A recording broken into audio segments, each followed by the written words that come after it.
74 hanggang 100. The Boss Husband. Credit to the author. Ang kwentong ito ay rated SPJ. Striktong patnubay sa mga walang jowa. Ito ay bawal din sa bata, at matatandang walang asawa. Ang mga pangalan po na nandito ay galing sa mga name generator. Kaya kung meron man pagkakatulad sa mga pangalan ng totoong tao o lugar, ito ay tunay na hindi sinasadya.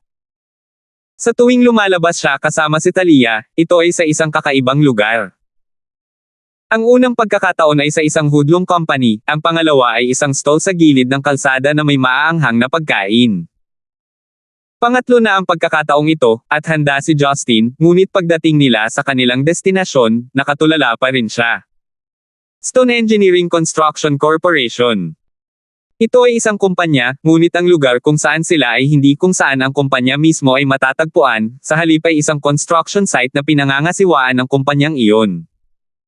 Nasa gilid ang mga brown steel beam, ash gray na semento, at iba't ibang uri ng mga fragment ng bato. Maalikabok ang hangin, dahilan para magmukhang malabo ang lugar sa ilalim ng sikat ng araw. Napuno ang paligid ng mga construction worker na nakasuot ng dilaw na helmet. Marami sa kanila ay nagtatrabaho ng walang pang-itaas, na inilalantad ang kanilang mga tansong kalamnan. Ang kanilang makapal na pawis ay nabasa rin ang kanilang pantalon, at ang kanilang mga mukha ay maputik at maalikabok. Akalain mong umiiyak sila kapag ninitian ka. Madalas sinasabi ng mga tao na ang lungsod ay itinayo sa pawis ng mga magsasaka, ngunit bakit hindi nila sinasabi na ang mga skyscraper ay itinayo sa pawis ng mga construction worker? Miss Morris, sigurado ka bang nasa tamang lugar tayo? Tiningnan ni Justin si Thalia na nakasuot ng magandang kasuotan na maingat na naglalakad sa malubak na kalsada, at nag-alinlangan na magtatagal pa ang kanyang takong. Pinunasan ni Thalia ang pawis sa kanyang noo, at malungkot na sinabi, "Hiniling kong sundan mo ako, huwag kang magsalita ng basura." Masayang ngumiti si Justin, hindi niya isinasapuso ang mga salitang iyon. Hindi siya pinansin ni Thalia, at nagpatuloy sa paglalakad. Lumapit siya sa isang foreman na nasa katanghaliang gulang na nakasuot ng asul na uniforme ng Stone Corporation na nag-uutos sa mga manggagawa na dalhin ang semento. "Hello sir, pwede ko bang itanong kung saan ang opisina ng construction site na ito?" Magalang na tanong ni Thalia. Nagtatakang tumingin sa kanya ang foreman, nagtataka siya kung bakit pumunta ang isang magandang babae sa maruming construction site na ito, at hahanapin pa ang kanilang opisina. Nahulaan niya na siya ay empleyado ng isa sa mga departamento ng gobyerno, kaya't tinanggap niya ito ng nakangiti at diretsyong sinabi kay Thalia kung saan matatagpuan ang kanilang opisina. Ang tinatawag na opisina ay isang pansamantalang kanlungan, ngunit ang isang malaking kumpanya ng konstruksyon na tulad nito ay natural na may desenteng pasilidad. Maliban sa medyo walang laman sa loob, hindi gaanong naiiba sa totoong opisina, may aircon at TV. Iisang malaking kahoy na mesa lang ang nasa opisina, isang mataba na nasa katanghaliang gulang na lalaki na nakasuot ng kulay abong suit ng isang mababang tatak ay kasalukuyang nasa gitna ng pagtatalo sa telepono sa ibang dialect. Nang mapansin niyang pumasok sina Thalia at Justin, nagulat muna siya sa magandang figure ni Thalia, pagkatapos ay tumingin sa dalawa na parang may iniisip lang. Mabilis niyang ibinaba ang telepono. Pagkatapos, ipinakita ng matabang lalaki ang tila isang tapat na ngiti, lumapit kay Thalia at iniunat ang kanyang kamay, "Maaari ko bang malaman kung ano ang kailangan mo ng tulong, miss?"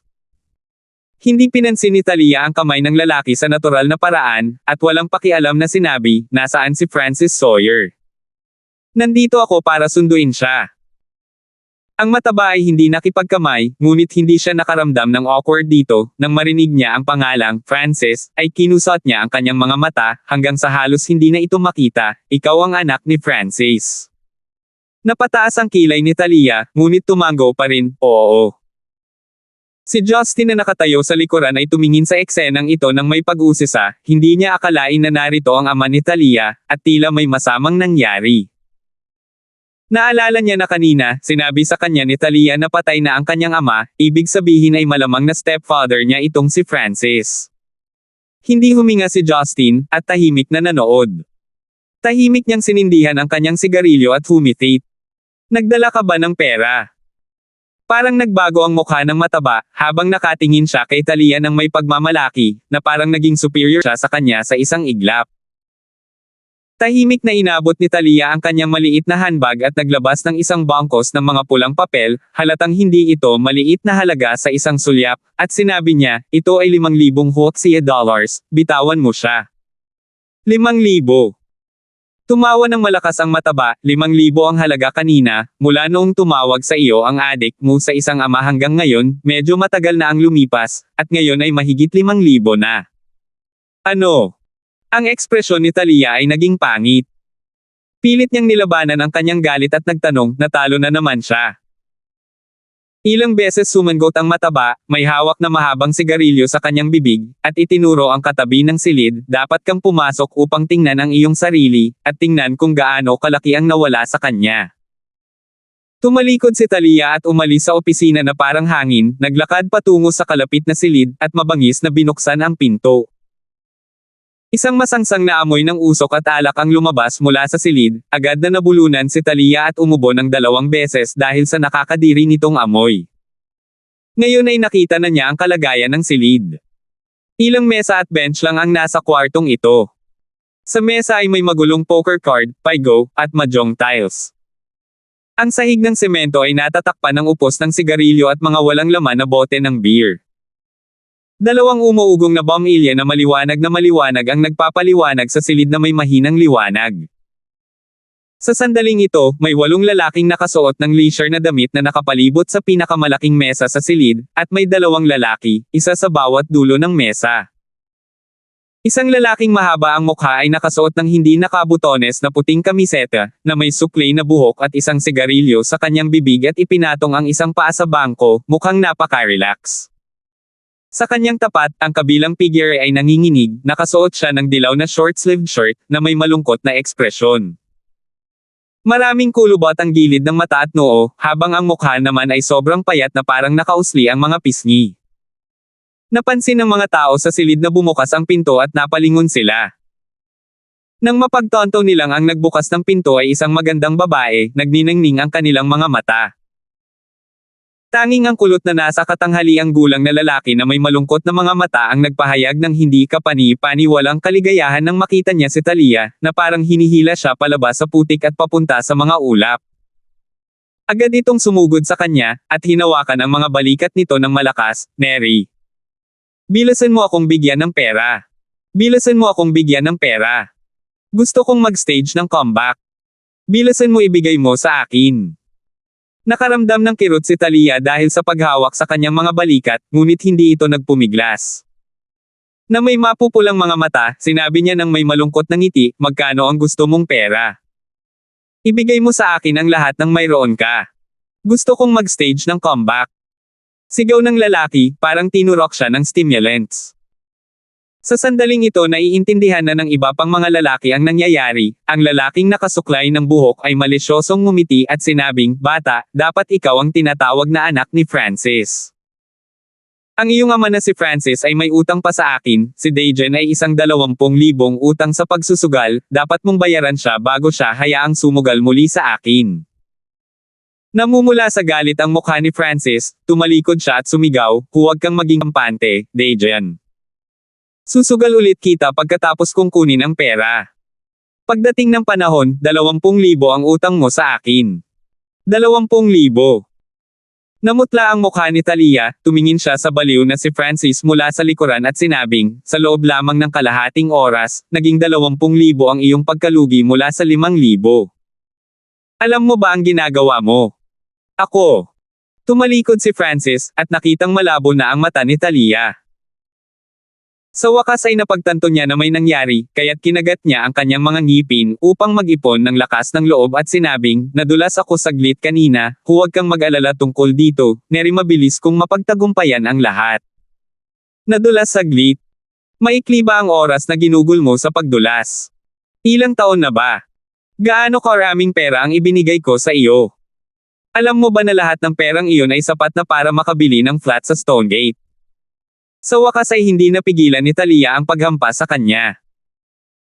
Gustong magalit ni Francis, ngunit iniisip kung paano siya walang pera, at kailangan pa niyang umasa sa kanyang nominal na anak na babae, maaari siyang magmukhang maamo at sunod sonyerin na may ngiti. Neri, hindi mo masasabi ang ganoong bagay, ang mga tao ay palaging may kanilang mga malas na panahon. Hindi ka dapat umiyak, walang kwenta kahit umiyak ka. Kung wala na ang pera, kailangan lang nating ibalik ito. Sinabi mo sa akin na pumunta ka sa Stonegate para magtrabaho. Sinabi mo sa akin na pumunta ka sa construction site para maging isang tagagawa ng semento. Pero walang araw na lumipas at nagsimula na sa pagsusugal. Si Francis ay pinagsabihan ng walang anumang mga salita upang pabulaanan, at walang pagpipilian kundi itaas ang kanyang boses, manahimik ka. Bilisan mong ilabas ang pera. Hindi ko binibigay. Ibigay ko man sa iyo, gagamitin mo sa pagsusugal, ikaw na mismo ang bahala dito. Nagngangalit si Talia, niyugyug niya si Francis, at tumalikod para umalis. Natarante si Francis, marahas niyang hinaila ang kamay ni Talia, pagkatapos ay sinimulang agawin ang handbag ni Talia, at galit na sumigaw, bilasan mo na ibigay mo sa akin. Ikaw. Bitawan mo ako. Kung tutuusin ay isang babae si Talia, paano kaya siya makikipagkompetensya sa isang lalaki sa pisikal na lakas? Ang handbag sa kanyang mga kamay ay dahan-daang lumayo sa kanya, at halos hindi na niya ito mahawakan. Ang mga lalaki sa silid ay pinanood ang eksenang ito, at lahat ay tumawa ng malakas, na nagagalak sa panunood ng kasawian ng iba. Francis, ikaw ay talagang walang kakayahan, kahit ang iyong anak na babae ay hindi makikinig sa iyo. Kahit na ang iyong anak na babae ay tumatangging iligtas ka, karapat-dapat mo itong matandang adik sa sugal. Haha! Ang galit ni Francis ay tumaas ng isang antas, nawalan siya ng pera at nawalan ng mukha, agad siyang nag-init ng ulo, itinaas niya ang kanyang kamay at sasampalin sana si Talia. Napagtanto din ni Talia na gusto siyang sampelan ni Francis, ngunit tumanggi siyang bitawan ang bag, kaya nakasandal lang ang kanyang ulo sa isang gilid sa pagtatangkang iwasan ang sampal na ito. Sa sobrang takot, ipinikit niya ang kanyang mga mata na may mukha ng sakit at hinagpis. Sa sandaling ito, hindi makaugoy ang braso ni Francis, dahil nasabit ito sa hangin, at nahirapan siyang gumalaw ng 1 pulgada pasulong. Hoy! Hindi naman anak mo ang kumuha ng pera mo, bakit mo binubugbog ang anak mo? Si Justin ay nakatayo sa tabi ni Talia, hindi alam kung kailan siya kumilos upang pigilan ang pagkilos ni Francis. Natigilan si Francis, huminga siya ng malalim at nagtanong, sino ka? Hindi mahalaga kung sino ako, ang mahalaga ay hindi mo siya masasaktan, at hindi mo maagaw ang pera niya. Sabi ni Justin. This is my family's matter, I want to take money from my daughter, anong kinalaman nito sa iyo? Sa anong batayan hindi ko siya masasaktan kung anak ko siya? Mayabang na sigaw ni Francis. Napakakapangyarihan mo, bakit hindi mo labanan ang grupong iyon? Higit pa rito, ayon sa alam kong hindi mo talaga anak si Talia, tatay ka lang niya sa pangalan, huwag mong palakihin ang iyong sarili.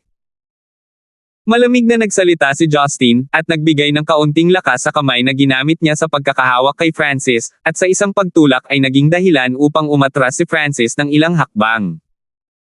Si Talia na handang tumama kanina ay nagtaas ng ulo, ang nakita niya ay si Justin na nakatayo sa harapan niya. Ang figurang ito na ang likod ay hindi itinuturing na malapad ay nagbigay daan sa kanya na makahinga ng maluwag, nakaramdam siya ng init sa kanyang puso. Gayunpaman, nang maisip niya itong stepfather niya na nagsusugal na parang pangalawan niyang ugali, naging masungit sa kanya at gusto pa siyang bugbugin, nalungkot si Talia. Pakiramdam niya ay parang kinagat ng hindi mabilang na langgam ang kanyang puso, at umapaw ang naipong masamang pakikitungo sa nakaraan, hindi niya napigilan ang sarili na humagulgol. Tiningnan ni Justin ang babaeng ito na humihikbi ng walang sabi-sabi, at tanging luha lang ang nagawa. Sa wakas ay naunawaan na niya kung bakit siya kinaladkad ni Talia dito kasama niya. Ito ay isang labanan na walang babaeng maglalakas loob na lumaban ng mag-isa. 75. Hindi magandang tingnan ang mga mukha ng mga lalaki sa kwarto. Tumayo ang 1.8 na metro na taas na si Dejan na pinagsusugal ni Francis, nakita ng hindi nakabotten na kamiseta ang kanyang hubad na dibdib at maayos na mga kalamnan ng pectoral. Habang nakatitig siya kay Justin, kinusot niya ang kanyang mga mata hanggang sa magkaroon sila ng manipis na linya, Brat, paganahin mo ang utak mo. Tingnan mong mabuti kung kanino nabibilang ang teritoryong ito. Ang pagbabayad ng utang ay tama at hindi mababago, tama lang na parusahan ng isang ama ang kanyang anak na babae. Mas mabuting bahala ka sa sarili mong negosyo. Si Francis ay pinakawalan ni Justin, at muling nagalit dahil sa kahihiyan. Itinuro niya sina Justin at Talia na nagsasabing, mabuti. Maliit na pute, kaya nakahanap ka ng lalaking tutulong sa iyo ngayon. Gusto mo akong patayin, ang iyong ama, ilang araw pagkatapos ng pagdating sa Stonegate, hindi ba? Upang magkaroon ng komportableng buhay para sa iyong sarili sa hinaharap. Matapos niyang marinig na tumanggi si Talia na ibigay sa kanya ang pera, si Francis ay nagalit hanggang sa nanginginig, at nagsimulang magmura sa sandaling ibukan niya ang kanyang bibig. Luhaan ang mata, tumingin si Talia sa kanya na puno ng kawalan ng pag-asa at sama ng loob, at namumula sa kanyang mga labi, maaari mong sabihin ang anumang gusto mo, ngunit ang perang utang mo ay babayaran mo ng mag-isa. Justin, umalis na tayo. Habang sinasabi niya iyon, hinailan ni Talia ang kamay ni Justin, nagbabalak na umalis.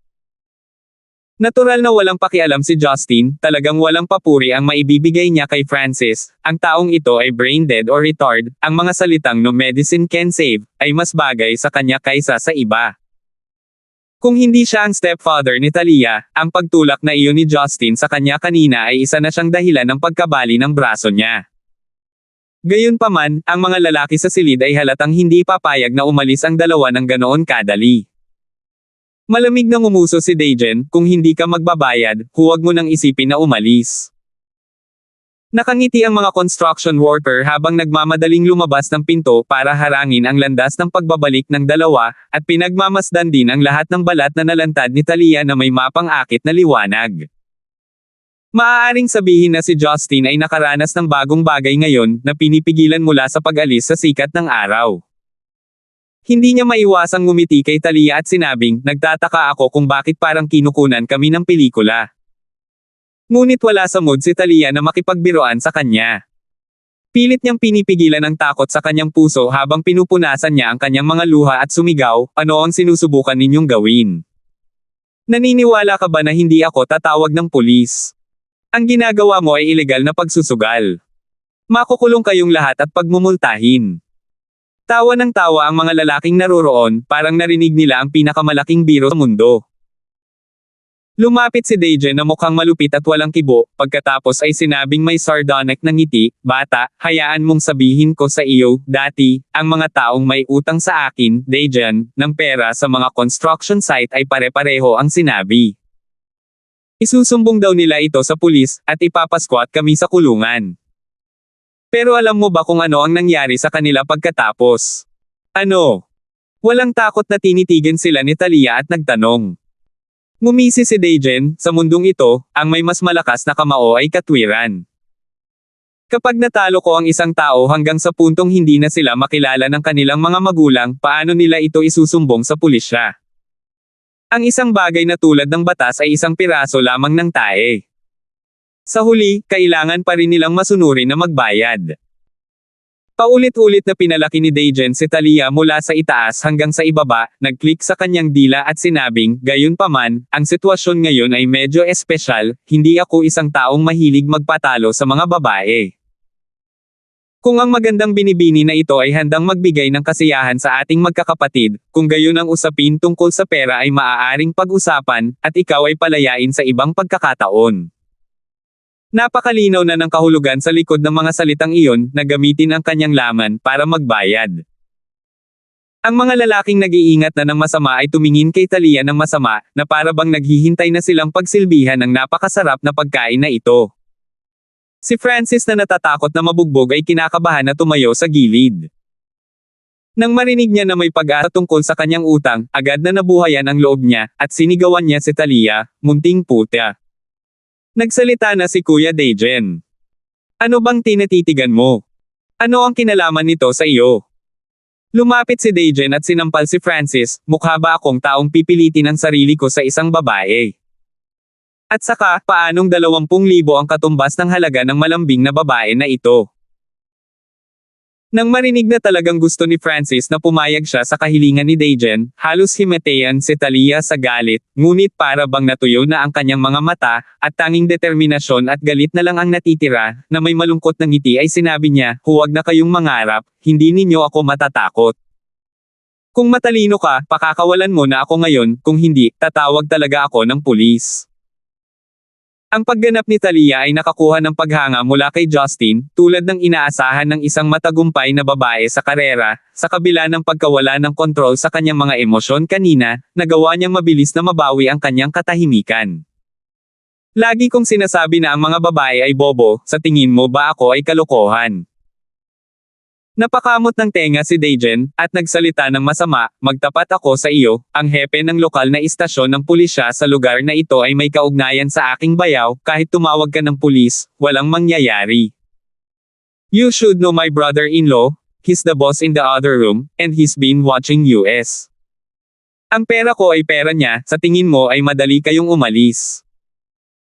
Naintindihan ni Justin ang lahat sa isang iglap, kaya pala si Fatty ang bayaw ni Dagen, hindi katakataka na hinayaan niyang magsugal si Dagen sa katabing opisina, tuka na ang lahat para mapanlinlang nilang kunin ang pera ng mga manggagawa.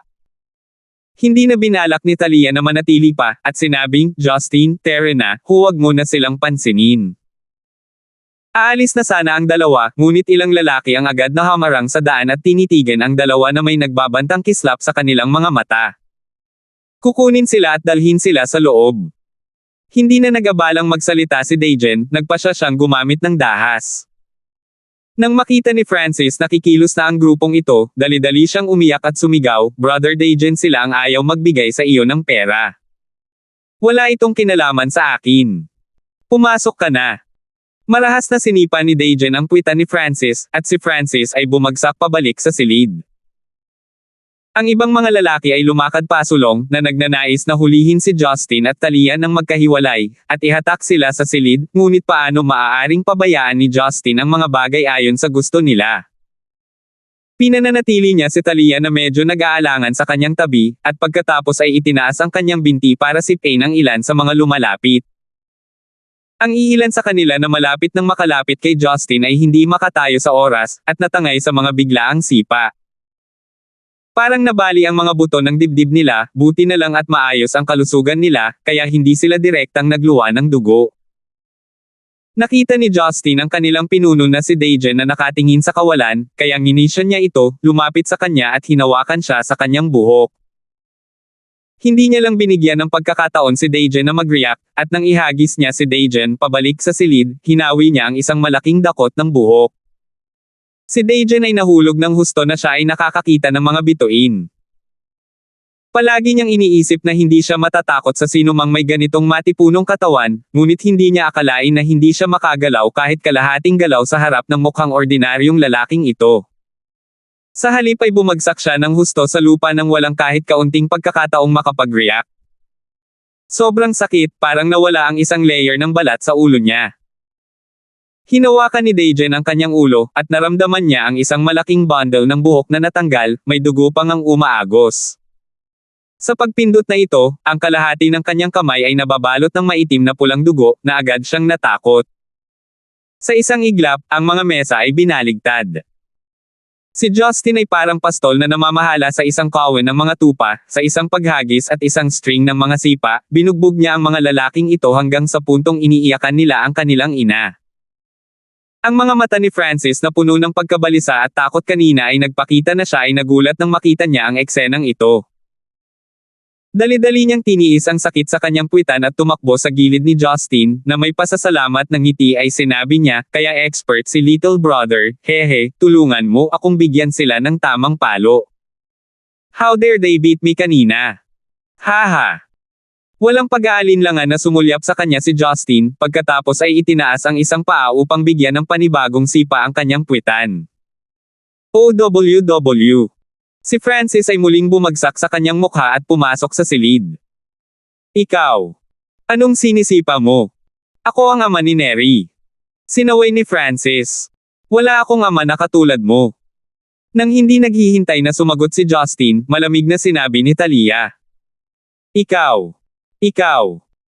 Gusto ni Francis na magpaulan ng sumpa, ngunit pagkatapos makita ang malungkot na titig ni Justin, nilunok niya ang lahat ng iyon pabalik, hindi siya nang ahas na gumawa ng ingay. Hindi pa nakakabawi si Talia mula sa kanyang takot, ngunit pagkatapos makita kung paano nasa ilalim na ng kontrol ni Justin ang sitwasyong ito, pareho siyang humanga sa lakas ni Justin at natutuwa sa kanyang desisyon na samahan si Justin sa kanya. Sa simula, ang iniisip lang niya ay kung gaano karapat-dapat para sa kanya na pumunta sa isang construction site ng mag-isa, hindi niya inaasahan na magiging ganoon kalaki ang tulong ni Justin. Kung wala siya dito, grabe ang kahihinatnan. Anong nangyayari? Isang boses ang nagmula sa likuran, ang matabang manager na kagagaling lang sa kanyang mga ikot, na bayaw din ni Dajan. Pagkatapos niyang makitang may magulo na away, sumigaw siya.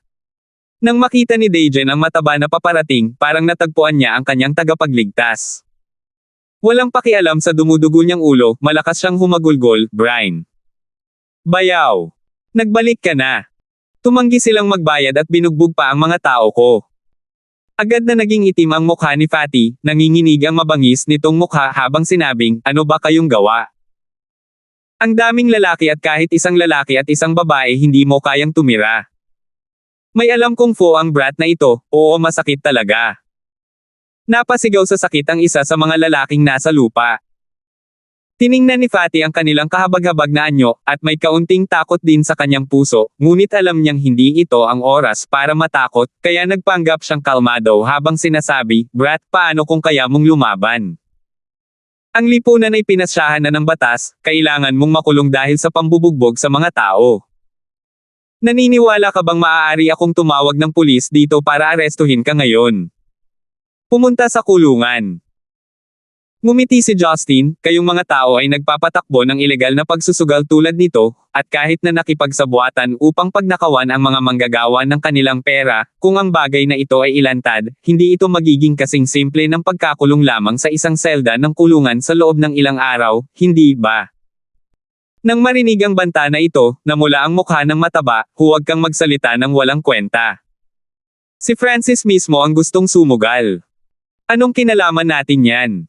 Ganun ba? Wala itong kinalaman sa iyo.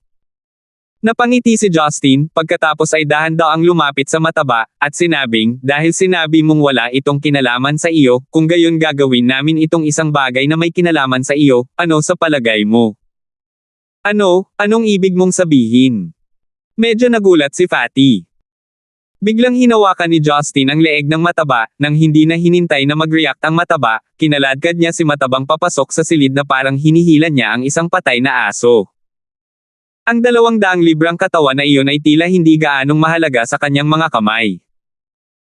Matapos ihulog ang mataba sa kwarto, tumalikod si Justin at ngumiti kay Talia, pumunta ka sa tapat ng kwarto at kumuha ako ng mga blankong papel at panulat, kailangan ko sila. Napagtanto ni Talia na ang mga bagay ay umusad na ng lampas sa kanyang imahinasyon, at ang lahat ay nangyari ng napakabilis, ngunit wala siyang ibang pagpipilian maliban sa magtiwala kay Justin, kaya tumingin siya ng malalim kay Justin at tumango. Sa lalong madaling panahon, nagdala si Talia ng ilang papel at ballpen mula sa tapat ng silid. Pagkatapos ibigay ang mga ito kay Justin, may gusto siyang itanong, ngunit hindi niya alam kung paano ito sasabihin. Naunawaan ni Justin ang ibig niyang sabihin, at binigyan siya ng nakakagaan ng ngiti, huwag mag-alala, walang mamamatay.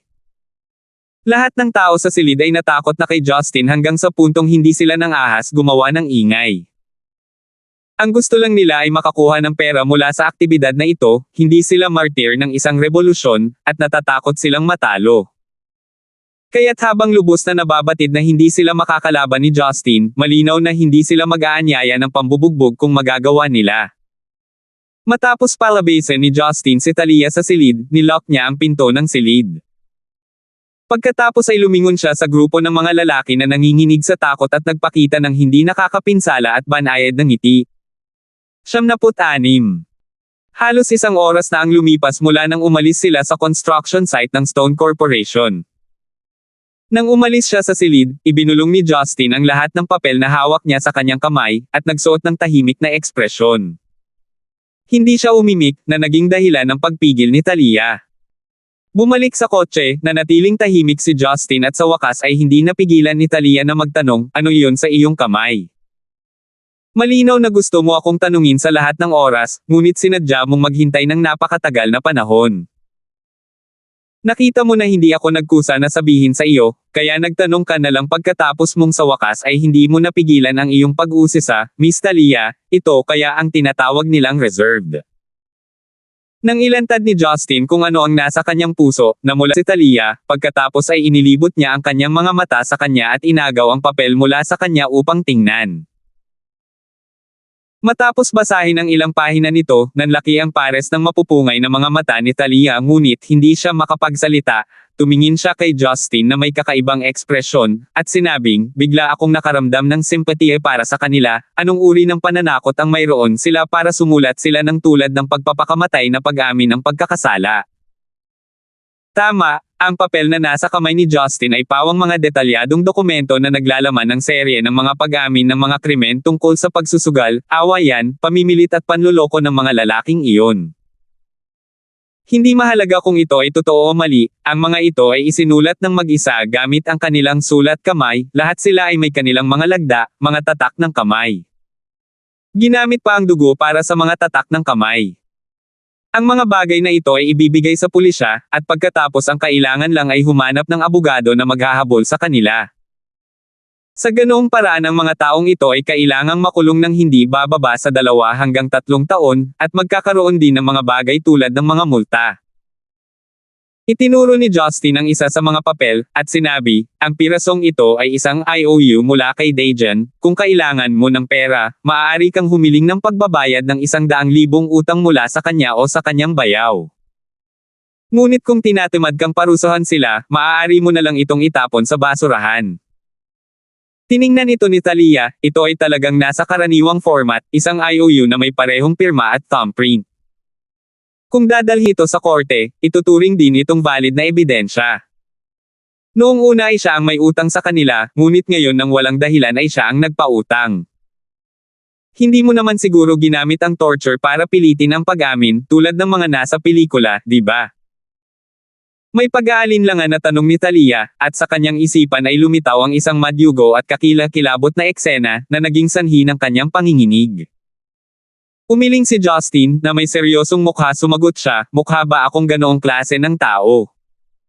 Ang ginawa ko lang ay pinag-usapan sila tungkol sa kanilang buhay sa hinaharap. Buhay sa hinaharap?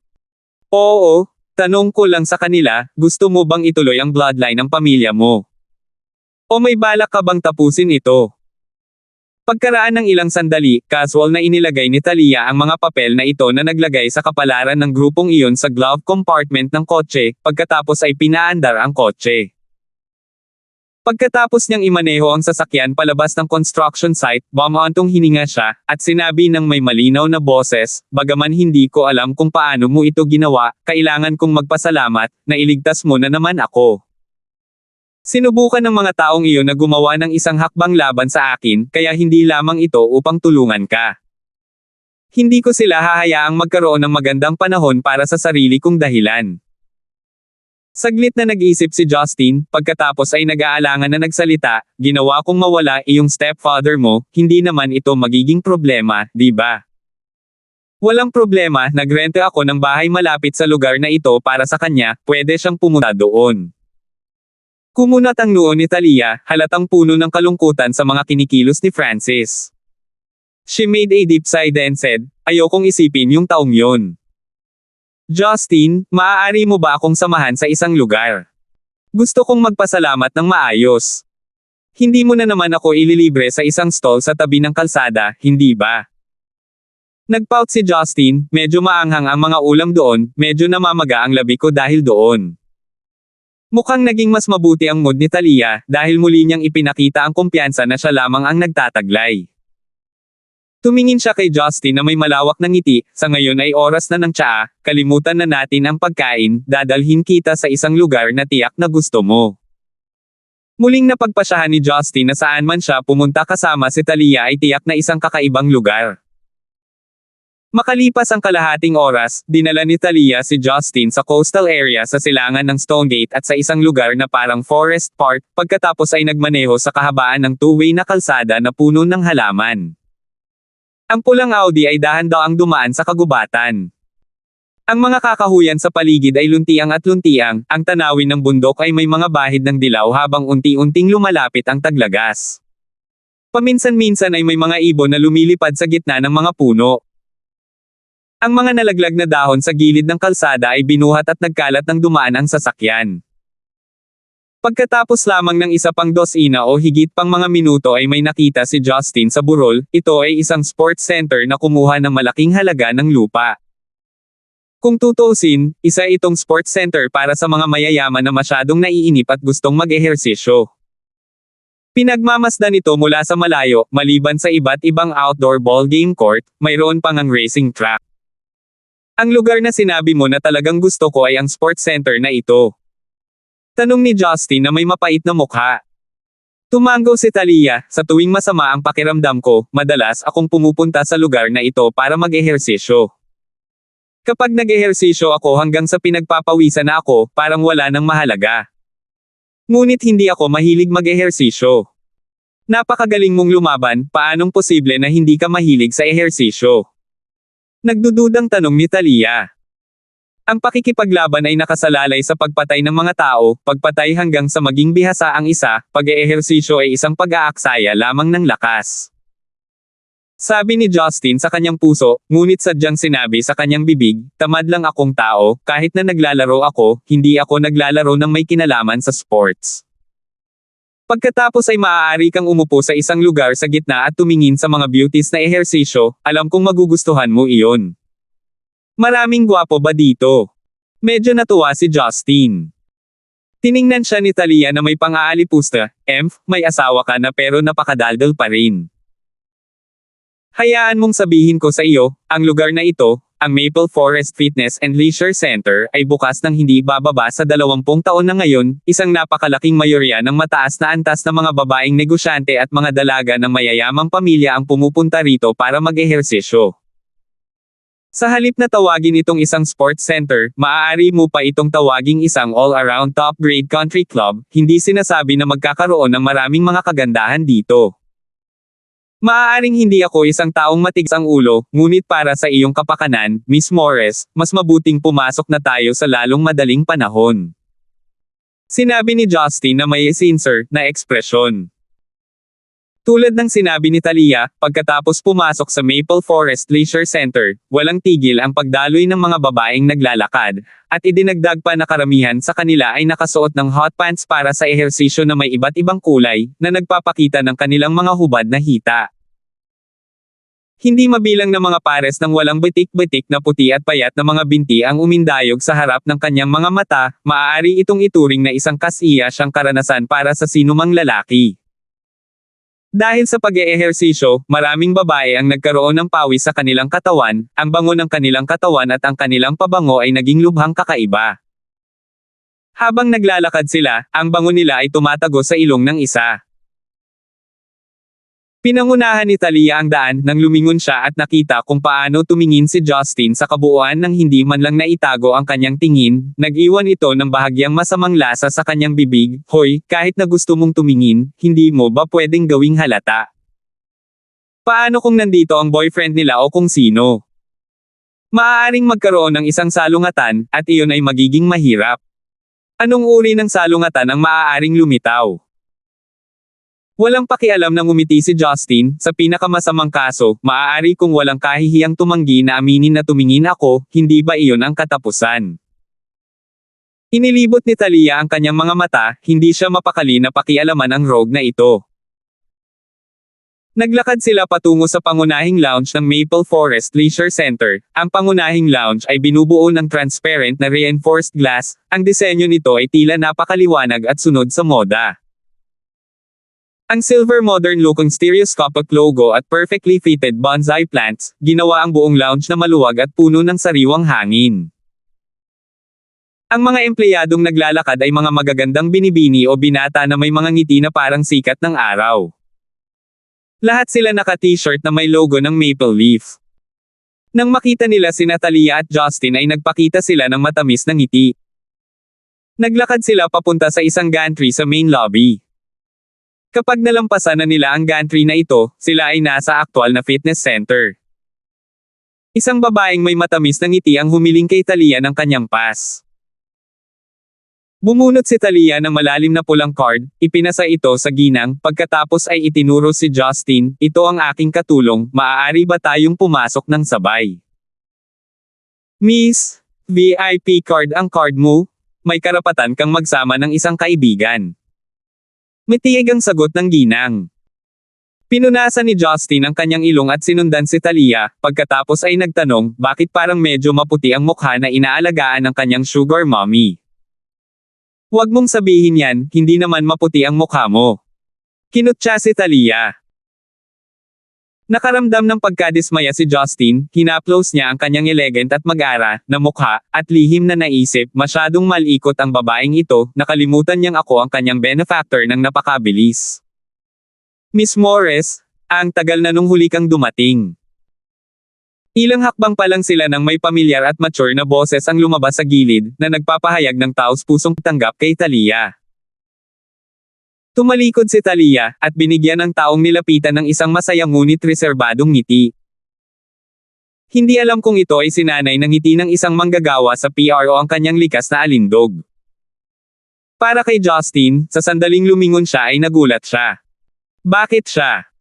Napansin din ni Teresa Dawson na naka-casual attire na ang pumasok ay si Justin. Nang makita ang gulat na ekspresyon ni Justin, mapaglaro siyang ngumiti at binati rin siya, Mr. Gibson, nagkita ulit tayo. Napansin ni Justin ang biglaang alam na tingin mula kay Teresa, at nakaramdam ng hindi kapani-pani walang alanganin, alam niya kung ano ang iniisip nito. Sa unang pagkikita pa lang nila ay naghahanap na siya ng makakaaliw sa kanyang kalungkutan noong gabing iyon, ngunit sa huli ay tinanggihan siya nito. Ang pangalawang pagkakataon ay nasa opisina ni Jinky, at magkasama sila ng sariwa at inosenteng guro na si Lee. Gayunpaman, ilang araw lang ang lumipas at nagpakita siya kasama ang kumpiyansa at kaakit-akit na Talia sa leisure center na ito. Huwag mo nang banggitin ang isang babaeng katulad ni Teresa na mukhang matalino, kahit sinong babae ay mag-iisip sa direksyon na iyon. Boss Damon, kilala mo ba si Justin? Curious na tanong ni Talia, sa kanyang mga mata, sadyang hindi maisip para kay Justin na makilala ang babaeng ito na nagtataglay ng isang pambihirang posisyon sa mataas na lipunan ng Stonegate. Tumawa si Teresa sa malumanay at pinong paraan, nagkataon ng 2 beses, ito na ang patlo, ngunit parang pinagtagpo kami ni Mr. Gibson ng tadhana. Ubo-ubo asterisk awkward nang umiti si Justin at sinabing, ito ay talagang isang malaking pagkakataon, na makabangga ang isa't isa kahit sa isang malayong lugar na tulad nito. Hindi mapigilan ni Talia nang umiti at kutsain siya, anong nagkataon? Si Boss Damon ang may-ari ng Maple Forest Leisure Center, ito ang kanyang teritoryo, anong pagkakataon dito? Agad na hindi nakaimik si Justin. Hindi nakakagulat na ang babaeng ito ay maaaring magmaneho ng isang limitadong edisyon ng Land Rover, hindi lamang siya karaniwang mayaman. Kaya't mabigat ang loob niyang sinabi, hindi ba ako tanga at ignorante? Ang mapangasar na ekspresyong ito ay naging dahilan upang tumawa ng malakas ang 2 kamangha-manghang dilag, naging mas maayos din ang mood. Tila may naisip si Teresa, at sa isang kisap mata ay magiliw siyang nagtanong, ano ang pinuntahan ninyong dalawa para maglaro? Gym. Lumangoy. Yoga. O parang karera? Hindi pa kami nagdesisyon, nag-relax lang ako, may mairerekomenda ba si Boss Damon? Tanong ni Talia. Tumango si Teresa, manonoorin lang sana ako ng tennis match, ang mga naglalaro ay lahat ay madalas na bumibisita, at lahat sila ay mga VIP ng Maple Forest tulad ni Miss Morris. Malamang na marami kang makakasalubong na mga kakilala, lahat ay nagsasama-sama para maglaro, iniisip ko kung gagawin ninyong dalawa ang karangalan sa pagpunta ko. Iniisip lang ni Justin na tumanggi, hindi siya VIP, paano kaya may mga kakilala? Ngunit hinailan ni Talia ang kanyang braso, at mabilis na sinabi, dahil may magandang nangyayaring ganito at inimbitahan tayo ni Boss Damon, natural lang na pumunta tayo, sabay tayo. 77 Umalis na walang pagpipilian, nakaramdam si Justin ng hindi pagkakaunawaan habang kinakaladkad siya patungo sa tennis court, nag-inosenteng ekspresyon siya at tinanong si Talia, kung gusto mong pumunta maaari kang magpatuloy, pupunta ako sa ibang lugar para mag-ehersisyo. Hindi naman ako VIP kung tutuusin, hindi naman bagay na sumali ako. Pinandilatan siya ni Talia, pagkatapos ay nagsalita sa mahinang boses, hindi mo ba naisip na hindi ko alam kung ano ang iniisip mo? Gusto mong pumunta sa swimming pool para tingnan ang mga babae, di ba? Alamin ito, ang mga VIP dito ay medyo sikat sa negosyo at politikal na mundo. Dahil nagtatrabaho ka bilang PR para sa Yellow International, dapat kang makipag-ugnayan sa mga taong ito, bawat antas ng relasyon ay susi sa tagumpay, tandaan ang payo ng iyong pinuno. Isa lang akong bumibili ng almusal, ang dati kong trabaho ay tindera ng tuhog ng karne ng tupa, pakiramdam ko ay malayo pa sa akin ang mga bagay na ito. Hindi ito malayo, ang tennis court ay nasa unahan. Ang kadakilaan ng Maple Forest Leisure Center ay talagang naabot ang mga inaasahan, nang pumasok siya sa tennis court, naramdaman ni Justin na parang pumasok siya sa isang soccer stadium. Ito ang nagparamdam sa kanya na para siyang nasa kanlurang bansa kung saan ang tennis ay umunlad, ito ay dahil ang tennis ay hindi masyadong binuo sa huwaksiya, ito ay tunay na espesyal na gumamit ng tulad ng isang malaking espasyo upang maglaro ng tennis. Maiintindihan niya ito kung table tennis iyon. Sa tennis court na may meticulously coated red and green surface, medyo marami na ang mga tao na nakasuot ng tennis at swinging rackets, may mga magagandang babae din sa kanila, ang maayos na mga dibdib na nanginginig habang tumatakbo ay isang tanawin. Ang mga lalaki ay nasa gilid na nagyaya, ngunit sino ang nakakaalam kung anong uri ng bola, ang aktwal nilang tinitingnan. Kasunod ni Teresa, naglakad sila patungo sa pinakatimog silangan na korte. Ang mga pasilidad doon ay mas maluho kung ikukumpara, maliban sa grandstand na may mga upuan sa paglilibang, mayroong ilang mga attendant na naghahain ng mga inumin, at mayroong magagandang blues na musika na pinapatugtog sa background. Sa oras na ito ay medyo marami na ang mga lalaki at babae na nag-uusap sa court, at ang talagang naglalaro ng tennis ay dalawang dalaga. Ayon sa pagsusuri ni Justin, isang amateur sa tennis. Ang dalawang babaeng ito ay nagpatibay ng napakagandang posture, at may kaakit-akit na pangangatawan, ngunit ang kanilang paningin ay dapat na medyo masama. Ang bola ay napakabagal ngunit hindi nila ito matatanggap, ito ay karaniwang isang you serve, I serve, na sitwasyon, ni isa sa kanila ay hindi makakatanggap ng isang serving na bola. Boss Damon, dumating ka na sa wakas, hinihintay ka namin. Nakangiting sabi ng isang gwapong lalaki. Hindi ko inaasahan na narito rin si Boss Damon, isa kang bihirang bisita. Si Teresa ay bukas palad na nakipagkamay sa lalaking iyon. Kung hindi dumating si Boss Damon, nakakatamad para sa atin na magpatuloy sa paglalaro. Sabi ng isang middle-aged na lalaki na malaki ang tiyan. Isang matingkad na ngiti ang ipinakita ni Teresa, si Boss Xiao ay siguradong marunong magbiro, nandito tayong lahat para magsaya sa paglalaro ng tennis, wala itong pinagkaiba kahit na hindi ako dumating. Huwag kang magsalita ng ganyan, kung hindi dumating ang host, wala tayong puso ng grupo. Isang magandang babae ang nambobola. Ang grupong ito ng mayayamang tao ay magiliw na bumati, ngunit sa 10 pangungusap ay wala ni isa ang totoo. Si Talia at Justin na nagmukhang kasama ni Teresa ay natural na nakatanggap ng atensyon, ang ilan sa kanila ay agad na nakilala si Talia na medyo sikat sa mundo ng negosyo, at agad na lumapit sa kanya upang batiin. I never expected na dadating din si Miss Morris, long time no see. Si Miss Morris ay kasing ganda at kaakit-akit pa rin. Pinuri ng isang nasa katanghaliang gulang na lalaki na may hitsurang scholar si Talia, tila napakasinsero niya.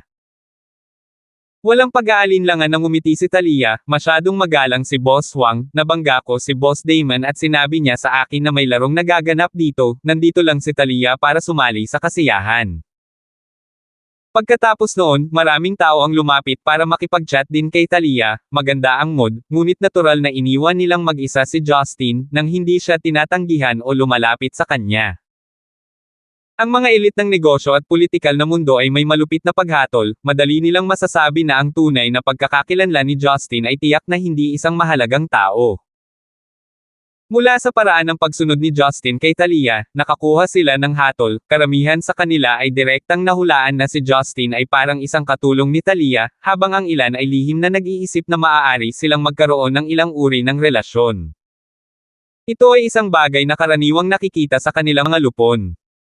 Bilang resulta, nagpahinga si Justin at umupo sa isang sulok, pinapanood ang dalawang babae na nakikipag-chat sa isang grupo ng mga taong hindi niya kilala. Miss Morris, nabalitaan ko na ang Boss Lysander ng iyong kumpanya ay masama at na-hospital, totoo ba ito? Habang nag-uusap sila, sa wakas ay may nagbalita sa kalagayan ni Marian. Tumango si Talia na may bahagyang pag-aalalang tingin, tama, Bureau Chief Lane, ngunit ang ating CEO ay dapat ma-discharge sa susunod na linggo, bumalik na siya sa mabuting kalusugan. Masayang sinabi ni Bureau Chief Lane, mabuti iyan, ang pinuno ng ating pamahalaan ay talagang may napakataas na pagtatasa sa pagganap ng iyong kumpanya sa nakalipas na ilang taon. Si Boss Lysander ay isang babae na maaaring magtagumpay laban sa mga lalaki, sa murang edad ay nagawa niyang pangunahan ang Yellow International para makakuha ng napakagandang resulta, ng may higit na katapangan kaysa sa nakaraang CEO. Siya ay talagang isang kinakailangang haligi para sa silid ng komersyo ni Stonegate. Naaalala ko pa ang panahon noong nakaraang taon kung kailan nakalista ang nangungunang 10 negosyante ng Stonegate, ang hindi malilimutang alindog ni Boss Lysander. Nang banggitin si Marian, ang grupo ay nagsimulang mambabala muli, ilang mga kabataan at promising na mga lalaki ay nagpakita rin ng bahagyang pagpapahayag ng pananabik.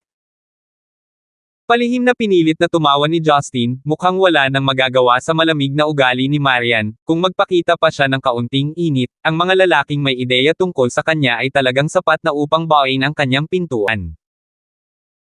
Nang makitang sapat na ang kanilang pag-uusap, iminungkahi ni Teresa, lahat ng tao ay pumunta rito para maglaro ng tennis, sa palagay ko ay maaari na nating isantabi ang mga opisyal na bagay sa ngayon. Iniisip ko kung sino ang gustong umakyat muna para mag-warm up. Haha, tama si Boss Damon, hayaan mo akong umakyat si Matandang Brown para ipakita ang isa o dalawang trick, sino ang gustong makipagpalitan ng suntok sa akin. Nakangiti ang isang prangka na boss na nasa edad na nang kunin ang kanyang tennis racket at nagtanong. Hayaan mo ako. Isang medyo mabilog na babae na halatang inalagaan ng mabuti ang kanyang balat na nakangiting kinuha ang kanyang racket, dapat kawan ako ni Kuya Brown, kakapanganak ko lang ilang buwan na ang nakakaraan, hindi pa rin naman tip-top condition ang katawan ko. Siguradong sigurado. Tumingin si Justin sa babaeng itinaas ang kanyang matambok na puwit para makipag-chat at makipaglaro ng tennis sa lalaki, sa kanyang puso ay lihim siyang natawa at iniisip kung naglalaro ba ito ng tennis o nanliligaw. Kakasimula pa lang ng warm-up game para sa tennis, at isa pang grupo ng mga tao ang nagmula sa gilid ng court. Ang nangunguna sa kanila ay isang lalaking nakasuot ng sunglasses, pink na polo tee, at maputi at maaliwalas ang balat. Hindi siya itinuring na matangkad o malaki, ngunit mayroon siyang kaakit-akit na aura na hindi taglay ng mga ordinaryong lalaki, dahilan upang siya ay magmukhang pambabae at kaakit-akit. Kung hindi dahil sa Adam's apple niya, madali siyang kunin bilang isang dalagang may gender-neutral makeup. Kasama ng lalaki ang 3 subordinate na may hawak na kagamitang pang-sports, at 4 na bodyguard na nakasuot ng suit. Kahit sa ilalim ng nagliliyab na araw ay hindi nila pinahintulutan ang anumang malubay, at maingat nilang pinagmamasdan ang kanilang paligid, tila sila ay may mataas na kalidad. Ang hitsura ng grupong ito ng mga tao ay nakatanggap ng atensyon ng marami pang iba sa korte, ngunit ang kanilang mga ekspresyon ay medyo naiiba sa pagdating ni Teresa. Bagamat nakangiti pa rin sila, may bahid ng takot ang mga mata ng mga taong ito. Hindi ko akalain na darating si Young Boss Su, ang presensya mo ay tunay na nagdudulot ng liwanag sa aking abang lugar. Bilang host, si Teresa ang unang umakyat at bumati sa kanya. Ang binata na may apelyidong So ay malumanay na ngumiti, tinanggal ang kanyang salaming pang-araw, at ipinakita ang isang pares ng kaakit-akit na single eyelids. Bahagyang nakipagkamay siya kay Teresa, at agad na binitawan, si Boss Damon ay nagbibiro, ako, ginamit lang ni Deacon So ang reputasyon ng aking ama para makilala ang lahat ng tao dito, magiging masaya ako hanggat ang lahat ay hindi napupuot sa akin sa pag-abala sa kalagitnaan. Nang marinig ang pangalang Deacon, napataas ang kilay ni Justin, hinailan niya ang siko ni Talia, at bumulong ng isang tanong, itong Deacon, siya ba ang Deacon ng Darkwater Group? Binigyan siya ni Talia ng kakaibang tingin, at nakangiting sinabi, hindi ko masabi, alam mo pa nga ang tungkol sa Darkwater Group, mukhang hindi ka naman talaga ignorante. Tama, siya ang nag-iisang anak na lalaki ni Galpensu, ang dakilang young master ng Darkwater. Ipapayo ko sa iyo na layuan mo siya, kung hindi, delikado. Mapanganib. Mukhang magalang naman siya. Iyon ang unang pagkakataon na nakilala ni Justin si Deacon ng personal, hindi niya akalain na ang young master ng potensyal na kaaway ni Roslyn ay isang maesla na binata na tulad nito. Bukod dito, mula sa kanyang mga asal, tiyak na hindi masabi ni Justin na siya ay isinilang bilang bahagi ng underworld. Medyo nabaluktot ang mukha ni Talia, at gumamit siya ng maliit na boses para sabihin kay Justin, ang panganib na nabanggit ko, ay dahil ayaw niya sa mga babae. Kung ayaw niya sa babae, ano ang gusto niya? Tama, mga lalaki. Nang inig si Justin, hindi katakatakang tumanggi siyang hawakan ang isang matataas na grado na kagandahan tulad ni Teresa sa isang sandali ng mas mahaba kaysa sa kinakailangan, hindi ito tungkol sa pagiging magalang, hindi lang niya gustong makipag-ugnayan sa mga babae. Nakita ni Talia kung paanong ang mukha ni Justin ay parang kakakain lang ng lason ng daga, kaya tumawa siya at bumulong, ano ang kinatatakutan mo, sa mukha na tulad mo ay hindi kanya tinitingnan. Ngunit hindi nakikinig si Justin, dahil bigla siyang may naisip. Ilang araw na ang nakalilipas ay iniligtas niya si Boyet habang siya ay nasa labas para sa hapunan, sa oras na iyon ay sinabi ni Boyet na mayroong isang lalaki na may apelyidong Su na humiling kay Boyet na pagsilbihan siya. Pinangalanan na Su, ngunit nagawang pilitin ang isang maliit na leader ng gang tulad ni Zion Gold na personal na lumabas para mahuli ang isang tao, parang ang lalaking ito lang, si Deacon. Sa pag-iisip sa ganitong paraan, nagawa niyang i-connect ang mga tuldok. Noong nakaraan, sinundan siya ng isang itim na Honda kasama ang ilang estranghero, at naguguluhan kung sino ang nagpadala sa kanila, ngunit ngayon ay parang may kinalaman ito kay Deacon. Siya ang nagsabi kay Zion Gold na hayaan ng amo na iyon na hanapin siya pagkatapos ng lahat. Oo naman, pagkatapos na makipag-chat lang si Deacon sa mga tao sa mundo ng negosyo at politika ng ilang sandali, pagkatapos ay maingat na tumingin kay Justin habang binibigyan siya ng kaibig-ibig na ngiti. Ang orihinal na akala ni Justin ay iyon na lang, ngunit pagkatapos na makausap ni Deacon ang ilan sa mga malalaking boss na iyon ng ilang sandali, sa ilalim ng kanilang nagtatakang mga tingin, lumakad siya ng may matapang na amoy ng pabango ng mga babae sa gilid ni Justin, at umupo sa isang pambabaeng paraan. Hello mister, would you mind kung dito ako uupo? Si Su Dongchen ay may mukha na kahawig ng mga lalaking Korean celebrity, manipis na labi at malarosas na mukha, tinitingnan siya ng malapitan ngayon, ang kanyang balat ay mukhang medyo makinis din. Bagamat nakilala ni Justin ang ilang mga lalaking tulad nito sa ibang bansa, ito ang unang pagkakataong umupo ng napakalapit sa kanya. Pinilit niyang ngumiti at palihim na nagsalita, umupo ka na, ano ang hinihiling mo sa akin? Ang umupo ay karapatan ko, nagtanong ako dahil gusto kong malaman ang iyong opinyon. Kung gayon, hindi ba kita papayagan na maupo dito? Hindi mo kaya? Si Deacon ay nagsalita ng walang pag-aalinlangan. Nang makita ang dalawang estranghero na nagsasalita na parang pamilyar sa isa't isa, ang mga mas nakakaalam ay nagpahayag ng kakaibang mga ngiti. Natural nilang naisip na ang homo na si Deacon ay nagmahal na sa lalaking sekretarya na si Talia na dinala. Nakabuka ang bibig ni Talia, na mangha hanggang sa puntong hindi na siya makapagsalita. Kakasabi lang niya na si Deacon ay hindi magkakaroon ng interes kay Justin, ngunit hindi niya inaasahan na ang kanyang mga salita ay magkakaroon ng kabaligtaran na epekto. Matapos makita ang malungkot na tingin ni Justin, halos hindi mapigilan ni Talia ang kanyang pagtawa. Hindi pa buulong ang usapan ng dalawa kaya naman narinig ito ng maraming tao sa kanilang paligid. Sa oras na ito, magalang na nagtanong si Deacon, nagtataka ako kung paano kita haharapin, mister. Ang pangalan ko ay Deacon, kasalukuyang vice chairman ng Darkwater Group. Nagpapanggap na kamangmangan. Nakaramdam si Justin ng isang pagsabog ng kakulangan sa ginhawa sa kanyang puso. Nagpout siya at sinabing, ang apelyido ko ay Gibson, Ziju ang pangalan, Ziju Gibson. Ang numero unong lalaking PR ng departamento ng PR ng Yellow International. Nagkataon, may kabuoang 2 lalaki na tumatakbo para sa posisyon na iyon. 78. Sa kabila ng pagiging matatag ng emosyonal na mga nangungunang executive na ito, hindi nila maiwasang matawa nang marinig ang pangalang Ziju Gibson. Ang pelikulang pinangalanang The Eagle Shooting Heroes ay medyo sikat, bilang resulta ang grupo ng mga tao ay napakabilis na naunawaan ang kahulugan sa likod ng mga salita ni Justin. Gayunpaman, pagkatapos ng lahat ng tawanan na iyon, bigla nilang napagtanto na ang sitwasyon ay hindi tama. Kaharap ng lalaking ito ang young master ng Darkwater Group na si Deacon, ang prinsipe ng korona ng underworld ng silangang rehiyon ng Stonegate. This brat dared to make a joke out of him, ayaw na ba niyang mabuhay? Ngunit kakaiba, si Deacon ay hindi nag-react doon ng may galit, sa halip ay napangiti siya at sinabing, Mr. Siguradong marunong magbiro si Gibson, pero gusto ko ang mga lalaking may katatawanan. Malumanay at matamis ang kanyang boses, tila ba naglalaman din ito ng kaunting hiya at saya. Nakaramdam lang ng goosebumps si Justin sa buong katawan niya. Naglabas siya ng sigarilyo sa bulsa ng pantalon niya at sinindihan. Pagkatapos lamang niyang bumuga ng usok ay nakahinga siya ng maluwag at sinabing, ayoko nang may gusto ako sa ibang lalaki.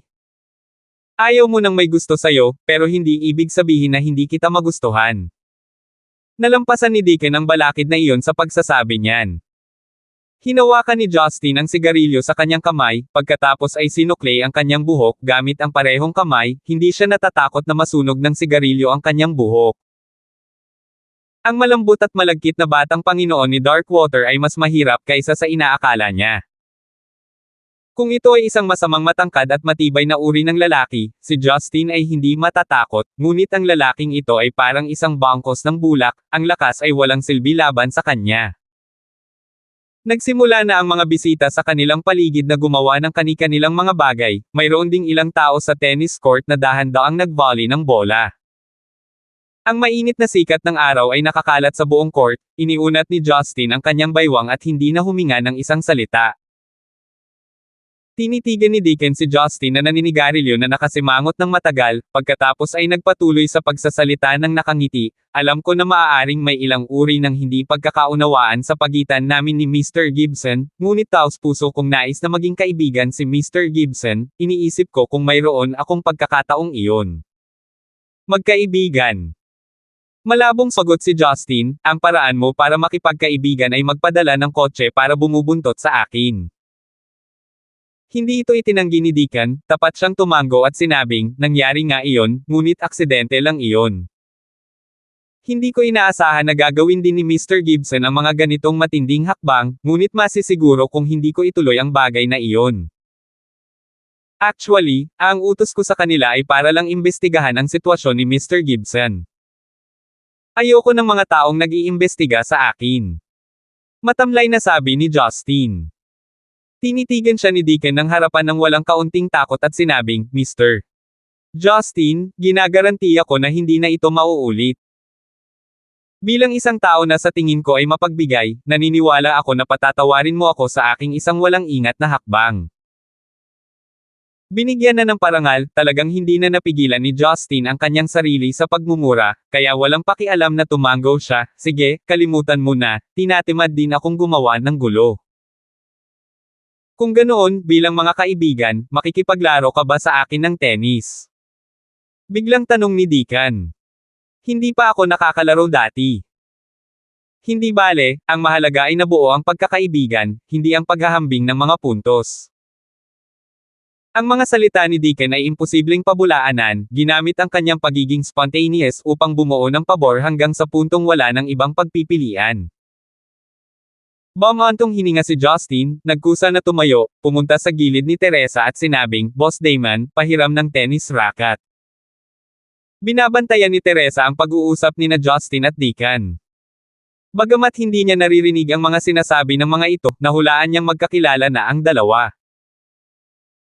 Hindi siya nagsalita ng anumang kalabisan na salita at tumango, senyales sa isang empleyado na dalhin si Justin ng karaniwang racket. Agad ding naglabas ng pink tennis racket ang mga attendant ni Deacon, kapareho ito ng kulay ng kanyang shirt. Ang kakaibang pagpili ng kulay na ito ay hindi nakakaakit ng atensyon ng mga tao, dahil sa kanilang mga lupon, ang sikreto ng pagkagusto ni Deacon sa mga lalaki at pagiging mahilig sa paggamit ng mga istilong pambabae ay hindi isang sikreto, nakita na nila ito noon at nakasanayan na nila ito. Nang magkasamang naglakad sina Justin at Deacon papunta sa court, ang dalawang babae na sa simula ay masunurin na naglalaro. Marami sa mga negosyante at politikong naruroon ang nagsimulang magduda sa kanilang sariling paghuhusga, para kay Justin na makipag-chat kay Deacon, pagkatapos ay makipaglaro sa kanya ng tennis, ang kanyang tunay na pagkakakilanlan ay sa isang taong hindi pangkaraniwan. Ngunit walang katulad niya na kilala sa Stonegate. Nagsimula silang hulaan na marahil siya ang young master ng isang malaking pamilya sa ibang rehiyon. Naglakad si Justin sa gilid ng court, at tinanong si Talia na nasa gitna ng pakikipag-chat sa ibang tao, "Miss Morris, paano ka naglalaro ng tennis?" Natigilan si Talia. Bagamat hindi niya alam kung bakit ang lalaking ito ay nagtanong ng ganoong kalokohang tanong, nagbigay pa rin siya ng simpleng paliwanag, kapag may nagpatamba sa bola at pagkatapos nitong tumalbog sa lupa ng isang beses ay maaari mo itong itumba. Kailangang mahulog sa court ng kalaban, kapag bumagsak sa court, mababawas ang points. Oh, naiintindihan ko. Naalala ni Justin na panood niya sa telebisyon noong nakaraan, at nagkaroon siya ng magaspang na pag-unawa kung paano maglaro. Hindi ka marunong maglaro. Napagtanto ni Talia ang isang problema, at nagdududang nagtanong. Matapat na sumagot si Justin, "Hindi pa ako nakakalaro noon, ngunit mayroon na akong magaspang na pag-unawa kung paano maglaro." Ang mga taong naglaro ng tennis ay karaniwang malinaw sa lahat tungkol dito, sa kabila ng kung gaano kalaki ang racket ng tennis, at kung gaano kalaki ang bola ng tennis kumpara sa ping-pong, ang totoo ay sa court na ito na mukhang hindi masyadong malaki, ang pagsisikap na matamaan ang isang bola na tumalbog sa lupa ay hindi isang simpleng bagay sa lahat. Maraming mga baguhan na sumubok ng tennis sa unang pagkakataon ay nakakaramdam ng parehong bagay, na kung paano nila malinaw na nakikita ang bola sa harap ng kanilang mga mata, ngunit hindi nila ito matamaan kahit paano nila subukan. Kung tungkol sa pag-score ng isang punto gamit ang isang counter, ito ay mas mahirap.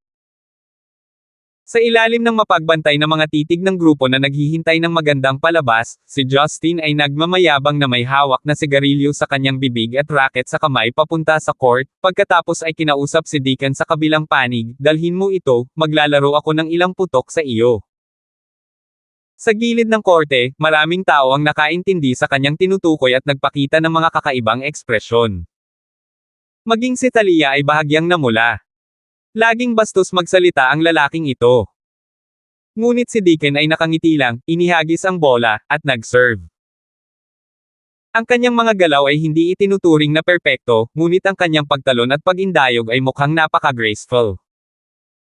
Tumawid ang bola gamit ang isang arco, lumampas sa net, nahulog sa lupa sa gilid ng court ni Justin at tumalbog sa isang pahilig na anggulo. Nakatayo na si Justin kung saan tumalbog ang bola. Habang hawak-hawak niya ang sigarilyo gamit ang kanyang kanang kamay, natural na natural niyang hinawakan ang raketa sa kanyang kaliwa, at casual na ibinato iyon sa bola. Bang! Lumikha ng malakas na kalabog ang banggaan sa pagitan ng bola at ng raketa. Sa ilalim ng pagtataka ng lahat, pagkatapos lumipad ang bola sa net, patuloy itong lumipad palabas ng court. Tulad ng isang missile na nagpaputok patungo sa kalawakan, lumipad ito sa isang diagonal na linya, lumampas sa isa pang 30 metro o higit pa, kahit na lumipad lampas sa 10 metrong taas na wire fencing, pagkatapos ay nagsimulang mahulog patungo sa parking lot sa labas ng court. Maraming mga babae ang sumigaw sa alarma, bola ba ito ng isang tao gamit ang kanyang kaliwang kamay?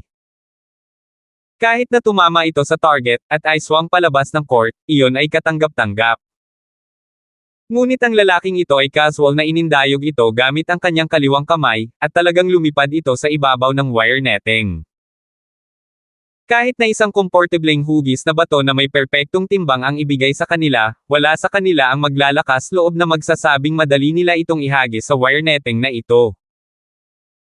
Nang makita ang lahat kasama ang mga reaksyon ni Deacon sa kanyang paligid, napagtanto ni Justin na gumamit siya ng labis na lakas. Actually hindi naman talaga siya gumamit ng sobrang lakas, minamaliit lang niya ang magiging reaksyon ng tennis ball sa tennis racket.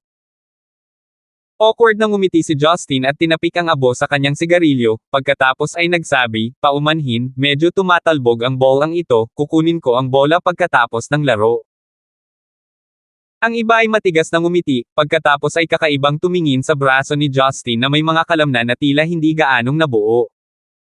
Kung may masusuntok talaga ng kamao na iyon, malamang may mawawala ng buhay. Mister, talagang may makajos na lakas si Gibson. Si Deacon ay isang taong nakakita ng mundo, at mayroon din siyang dating kaalaman tungkol sa pagkakaroon ni Justin ng abnormal na lakas, kaya mabilis niyang nabawi ang kanyang kalmado. Kinuha ni Deacon ang isang bagong bola mula sa kanyang attendant at sinabing, ituloy na natin. Sa pagkakataong ito ay hindi na gumamit ng ganoong lakas si Justin, kinakalkula lang niya kung gaano kalakas ang kailangan para magpadala sa bola sa tapat ng court, para naman sa anggulo at bilis, wala siyang pakialam doon, ang trajectory ng bola ng tennis ay parang gumagapang na pagong sa mga mata ni Justin, hindi ito nagbigay sa kanya ng kahit katiting na pressure. Pinagmamasdan ng lahat si Justin na dahan-daang naglalakad sa court, at sa tuwing hihinto siya sa mismong lugar kung saan tumalbog ang bola, pagkatapos ay ibabalik niya ito ng may casual na one-arm swing. Palaging mahuhulog ang bola sa kinatatayuan ni Deacon, walang gaanong paggalaw na kailangan para matanggap ni Deacon ang bola. Sa mata ng lahat, hindi naglalaro si Justin, pinaglalaroan lang niya ang bola. Bagamat ang mga pormang kinuha ni Justin noong naglalaro ng tennis ay kabilang sa kategoryang nakapangit, hindi ito nakaapekto sa pagsusuri ng karamihan sa kanyang kakayahan. Maraming mga binibini ang kumikinang ang mga mata habang pinagmamasdan siya. Si Justin na may sigarilyo sa kanyang bibig, ang buhok ay kumakaluskaw sa hangin, at ang kanyang bahagyang pagsimangot kasama ang paglilibang na ekspresyon na iyon. Ang lahat ng ito ay nakatatak sa kanilang isipan. Napabuntong hininga si Teresa nang mapansin niya si Talia sa gilid na blanko na nakatingin kay Justin, sa kanyang mga mata ay may parehong pangkukulam gaya ng ibang mga babae. Sa opinyon ni Teresa, si Justin ay walang duda na isang playboy. Ang opinyon na ito ay naging bato simula pa noong unang beses silang nagkita sa ilog nang gusto niyang siya ang maging one-night stand niya, at lalo pang napalakas nang magkasalubong sila sa paaralan ng kanyang anak na babae kasama si Jinky. Hindi niya inaasahan na sa pagkakataong ito ay si Talia na. Si Jinky ay isang inosenteng uri ng babae, normal lang kung siya ay niloko ni Justin, ngunit ang isang sikat na PR tulad ni Talia, isang natatanging administrator ay nahulog talaga sa kanyang bitag. Dahil dito, pinag-isipan ni Teresa kung paano nakuha ni Justin ang puso ng dalawang babaeng ito na may ganap na magkaibang personalidad ngunit parehong kahangahangang babae. Sa sandaling ito, nang makita ang lalaking walang habas na umiindayog na may masamang anyo, ngunit ganap na naiintindihan kung saan napupunta ang bola, nagsimulang maunawaan ni Teresa. Tila ang kakaibang ugali na taglay ng lalaking ito ay isang bagay na hindi maaaring taglayin ng ibang mga lalaki. Hindi alam ni Justin na si Talia na nakatayo sa labas ng court ay nakatingin sa kanya sa paraang hindi pa niya nararanasan noon, at higit pa rito ay hindi niya alam na siya ay pumasok sa blacklist ni Teresa. Ang napansin lang ni Justin ay si Deacon sa kabilang panig ay halos kulang sa lakas para ibalik ang bola. Tila pagkatapos ng patuloy na paghampas ng bola ng 12-dosenang beses, nasunog si Deacon. Nang muling bumaril ang bola patungo sa kanya, direktang sinalo ni Justin ang bola gamit ang kanyang kamay, casual na inilabas ang upos ng sigarilyo sa kanyang bibig, at sumigaw kay Deacon, naglalaro pa rin.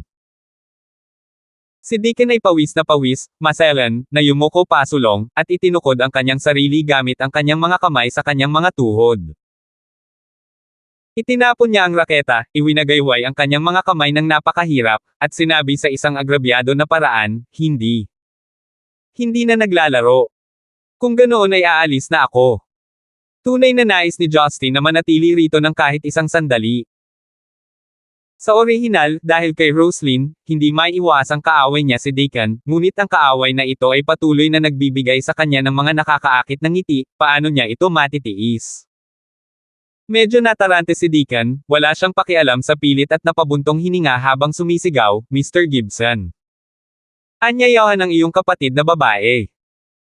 Minsang naisip ni Justin ang kanyang sarili sa isang mesang nakasindi ng kandila na nakaupo kasama ang isang napakagandang suot na lalaki na sumulyap sa kanya ng malalanding sulyap sa tapat ng mesa, nakaramdam siya ng panginginig.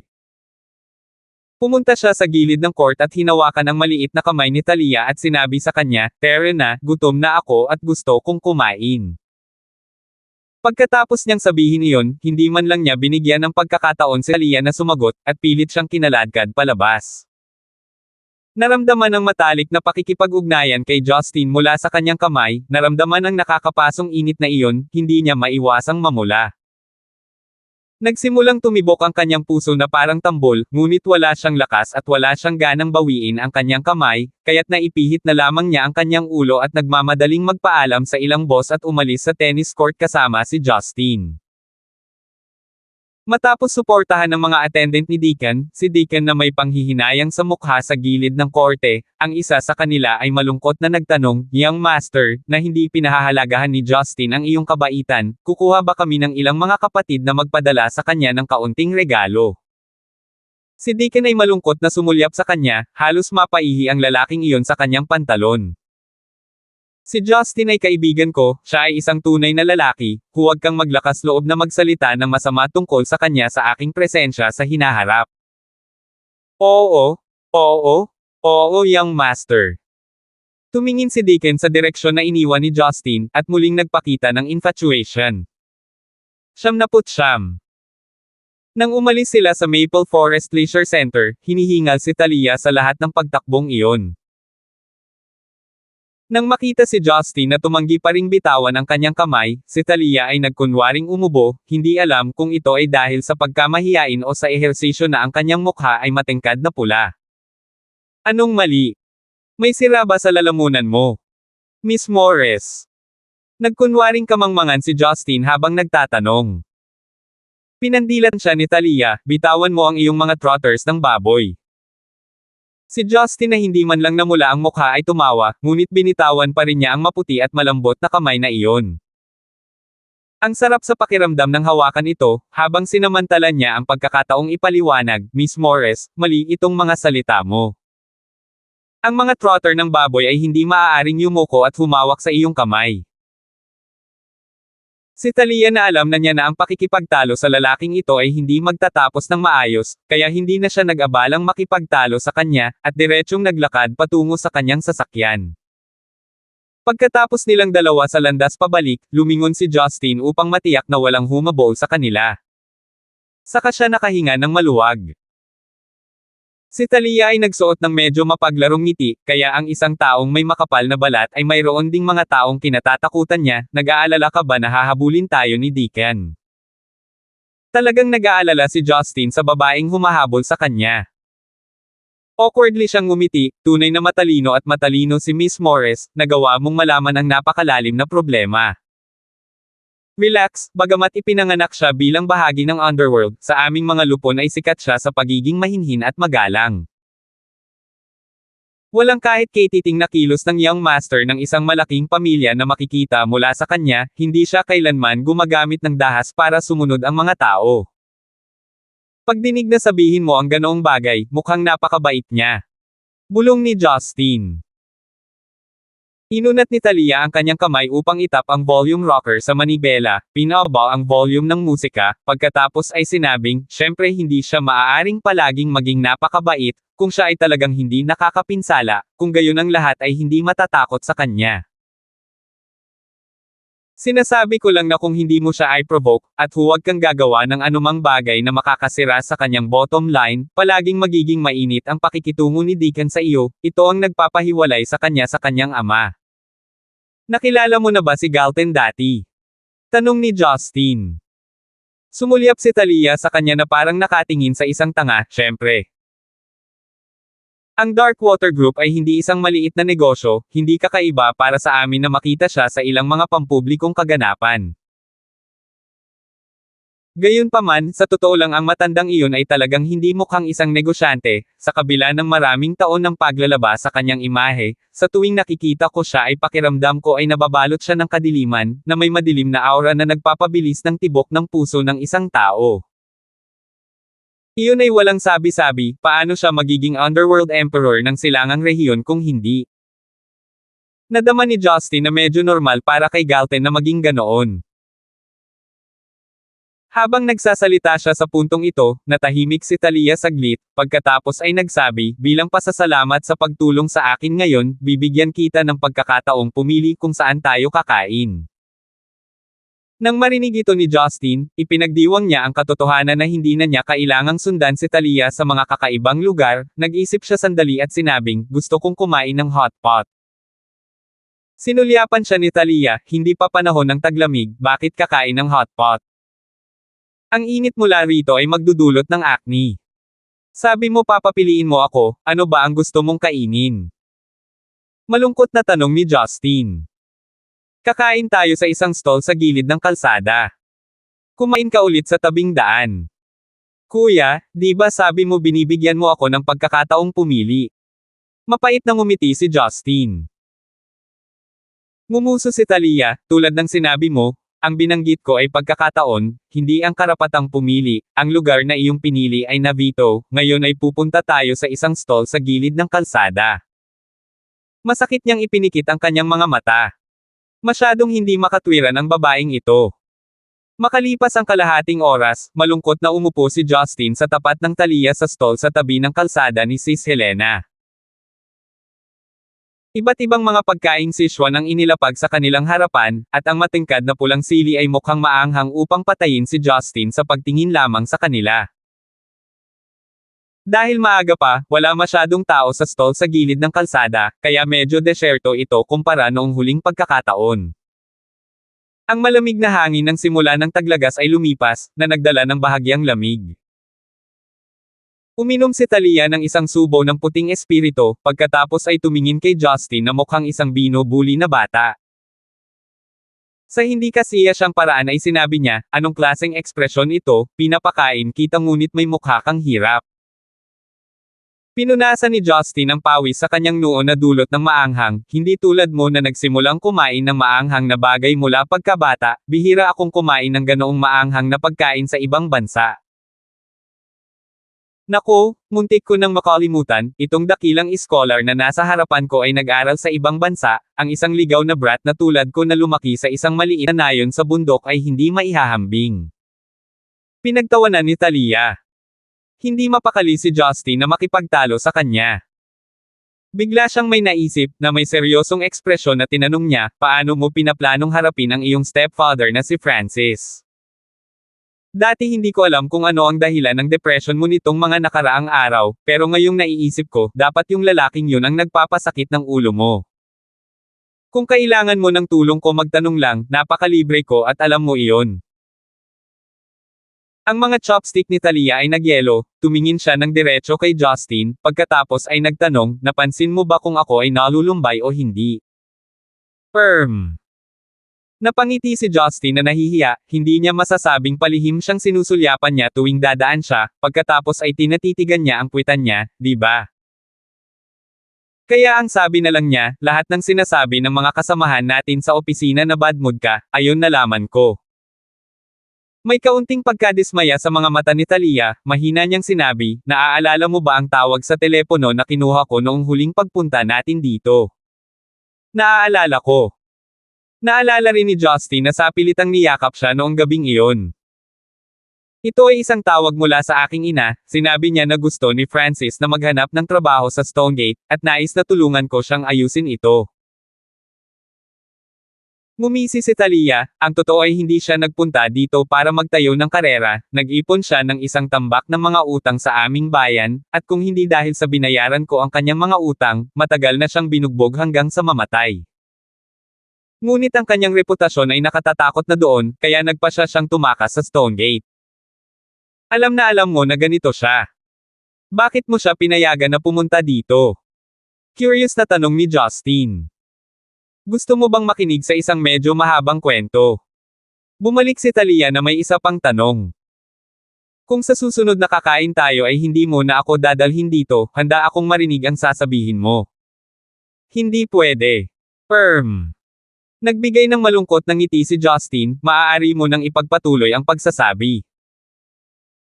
Ang mga labi ni Talia ay nabuo ang ngiti ng isang nagwagi, pagkatapos ay siya ay tulala na nagsimulang magkwento.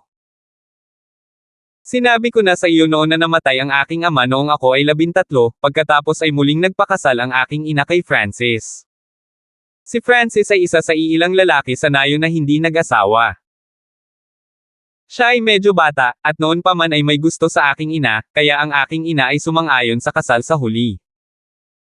Sa totoo lang, noong panahong iyon ay hindi gaanong sugarol si Francis. Kahit mahirap kami, mayroon pa rin kaming sapat na pagkain at damit.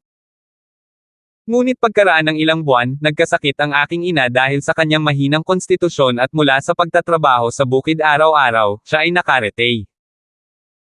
Noong panahong iyon, 13 taong gulang pa lang ako, pagkatapos kong dumaan sa elementarya sa nayon, nanatili ako sa bahay at hindi nakapag-aral sa middle school. Ang totoo ay wala pa kaming middle school sa aming lugar. Noong panahong iyon, gusto kong dalhin ni Francis ang aking ina sa pinakamalapit na maliit na bayan upang magpatingin sa doktor, dahil natatakot ako na pagkatapos akong iwan ng aking ama, iwanan din ako ng aking ina. Kung ganoon, ulila na talaga ako. Takot na takot ako, at patuloy na nagmamakaawa kay Francis. Noon pa man ay hindi ko pa siya tinawag na tatay, ngunit para himukin siya sa pagkakataong iyon, tinawag ko siyang tatay, tatay. Pero biglang nagbago si Francis, to the point na hindi ko na siya kilala, parang estranghero siya. Hindi siya nakinig sa sinabi ko. Maliban sa paghingi ng ilang halamang gamot mula sa punong nayon, at ibigay ito sa akin upang pakuluan ito para sa aking ina, wala siyang ginawa kahit isang bagay. Pagkatapos, sinabi sa akin ng isang auntie na kapitbahay ko na si Francis ay masyadong mahirap, wala siyang pera, kahit na pumunta kami sa ospital ng bayan, walang paraan upang magpatingin sa aking ina sa doktor, at mas malamang na hindi namin kayang bayaran ang gamot. Napakahirap niya kaya hindi niya kayang bumili ng tiket para sumakay ng bus papuntang bayan. Habang nagsasalita siya hanggang sa puntong ito, medyo namamaos ang boses ni Talia, namumula ang kanyang mga mata, pagkatapos ay ibinuhos niya sa sarili ang isang maliit na tasa ng puting espiritu at ibinaba iyon. Kung gayon ang iyong ina, siya ay. Hindi itinuloy ni Justin ang tanong. Sumagot si Talia, pagkatapos ay bumuti ang aking ina. Hindi ko alam kung ito ba ay simpatiya mula sa langit, o mabisa ang halamang gamot ng punong nayon tiyuhin. Gayunpaman, pagkatapos ng sakit na iyon ang aking ina ay tila tumanda ng husto. Gayunpaman, takot na takot pa rin ako noon, nagsimula akong mag-isip, kung nagkasakit muli si nanay, at wala pa kaming pera para dalhin siya sa doktor, ano ang mangyayari? Hindi na ako naglakas loob na pag-isipan pa iyon, isa lang ang nasa isip ko noon na siguraduhing may sapat na pera si nanay para magpatingin sa doktor. So pumunta ka sa Stonegate mag-isa. Biglang naintindihan ni Justin. Tumango si Talia, at kinutya ang sarili, nakikita mo ba itong napakawalang katotohanan, napakatanga. Isang batang babae na wala pang 14 na taong gulang, ay nagkunwaring napaka-mature, ngunit wala talaga siyang alam. Sumakay lang siya ng tren papuntang Stonegate, na may pagnanais na kumita ng sapat na pera para magpatingin sa doktor ang kanyang ina. Hindi ka naging tanga, hindi ka panipaniwala. Masyado akong curious kung paano mo nakuha ang pera para makabili ng tiket sa tren. Tanong ni Justin. Iniwas ni Talia ang kanyang tingin, nag-alinlangan sandali at sinabing, nagnakaw ako ng wallet ng isang tao sa istasyon ng tren. Pagkatapos niyang sabihin iyon, hininaan niya ang kanyang boses at nagtanong, mabababa mo ba ako, at pakiramdam ko ay napakawalan ko. Sa kabila ng nagawa kong napakasamang bagay, matapang ko pa ring nasasabi ito. Ano ang pagnanakaw ng wallet? Ninakawan ko pa nga ang isang bangko noon. Naisip ni Justin, ngunit hindi niya sinabi iyon, siya ay taos pusong umiling at sinabing, hindi ako, para sa lahat ng tao ay nagkakamali. At least mas magaling ka sa akin, 2 beses na akong pumasok sa police station. Sa wakas ay tumawa si Talia, pagkatapos ay nagpatuloy sa pagsasabi, maaaring alam mo ang kaunti tungkol sa nangyari katapos. Pagdating ko dito mag-isa, naghanap ako ng paraan para makapag-self-study. Nakatanggap ako ng tulong mula kay Sis Helena at sa iba pang nagmula sa nayon kasama ng ilang tulong mula sa mga ahensya ng welfare upang makapasok sa middle school. Pagkatapos noon, pumunta sa aking paaralan ang lola ni Marian, na siyang CEO ng Yellow International noon, upang magbigay ng talumpati. Natuwa siya sa akin at binigyan niya ako ng tulong pinansyal. Mula noon, nagawa kong iangat ang ulo ko sa Stonegate. Kung hindi dahil sa dating CEO, wala na ang Thalia ngayon. Dapat maintindihan mo kung bakit ako nagalit nang malaman ko ang isang buhong na tulad mo na ikinasal kay Marian, di ba? Maunawang tumango si Justin. Ang pinakamalaking pabor sa mundo ay walang iba kundi ang pagbibigay ng tulong kapag ang isa ay higit na nangangailangan nito. Bagamat tila hindi nababagabag si Thalia tungkol dito, malinaw na hindi madali para sa kanya na lumabas mula sa isang liblib na nayon sa kabundukan ng walang sinumang maasahan, siya ay isang maliit na babae na walang-wala. Binigyan siya ng edukasyon, dinala sa mataas na lipunan, at naging isa pa sa mga elite sa mundo ng negosyo ni Stonegate. Ang ibinigay ng lola ni Marian kay Thalia ay tiyak na hindi lamang tulong sa pera, marahil siya ay higit na isang espiritual na haligi para sa sandalan ni Thalia. Siyempre, sa buong panahong iyon, ang dami ng pagsisikap ni Thalia ay kailangang ilang beses ng iba, ang matamis, ang maasim, at ang pagdurusa na kasangkot, lamang ang nakakaunawa. Later on, sa wakas ay kumita na rin ako. Naaalala ko pa noong unang beses kung pinadalhan ng pera ang aking ina ay umiyak sa telepono ng mahabang panahon, ngunit kami ay napakasaya, alam ng aking ina na ako ay lumaki, at alam kong sa wakas ay maaalagaan ko siya. Gayunpaman, noon din nagsimulang magpakasawa si Francis sa pagsusugal. Matapos niyang malaman na kumikita ako ng malaking halaga bawat buwan, at malalim ang pinanggalingan ko sa Stonegate, nagsimula siyang gumulong ng mas mataas. Mula sa kung ano ang nagsimula bilang sentimo, naging ilang dolyar, pagkatapos ay nagsimula siyang tumaya ng 10 at 20, sa huling 2 taon, nagsusugal na siya ng daan-daang beses. Malungkot na sabi ni Thalia. Napakunot ang noo ni Justin, kung gayon, bakit hindi mo hayaang hiwalayan siya ng iyong ina, at hayaang iwan siya ng iyong ina? Hindi ba't iyon na ang katapusan nito kung dinala mo siya dito upang manirahan sa iyo? Sa iyong kinikita, ikaw ay ganap na may kakayahang payagan ang dalawa sa iyo na mamuhay ng maayos, bakit mahalaga ang iyong adik sa pagsusugal? Malungkot na ngiti si Thalia at sinabing, sa iyong mga mata, siya ay isang kaiyahiyang adik sa pagsusugal, at sa aking paningin, siya ay isang walang kwenta at kaiyahiyang stepfather, ngunit sa aking ina, siya ay isang lalaking kumupkop sa kanyang pinakamapait na yugto ng buhay, isang lalaking sumama sa kanya sa loob ng mahigit 10 taon. Gaano man kasama si Francis, wala siyang ginawang kalapastanganan sa aking ina, at palagi siyang kasama. Kaya para sa nanay mo, tinulungan mo pa si Francis na bayaran ang kanyang mga utang sa pagsusugal. At kahit hayaan siyang pumunta sa Stonegate. Naunawaan na ni Justin ang pinakabuod ng bagay, at nalungkot, bawat pamilya ay may kanya-kanyang problema. Kung hindi niya narinig mismo si Thalia na nagsabi nito, sino ang makakaalam na ang hindi kapani-pani walang maliwanag at magandang executive na ito ay may napakadilim na nakaraan. Tumango si Thalia, ano pa ang magagawa ko? Hindi ko mapipilit ang aking ina na hiwalayan, ang aking ina ay hindi maaaring tanggihan ang pagmamakaawa ni Francis, at hindi ko maaaring tanggihan ang kahilingan ng aking ina. Sa tingin mo ba mahal ng nanay mo si Francis? Tanong ni Justin.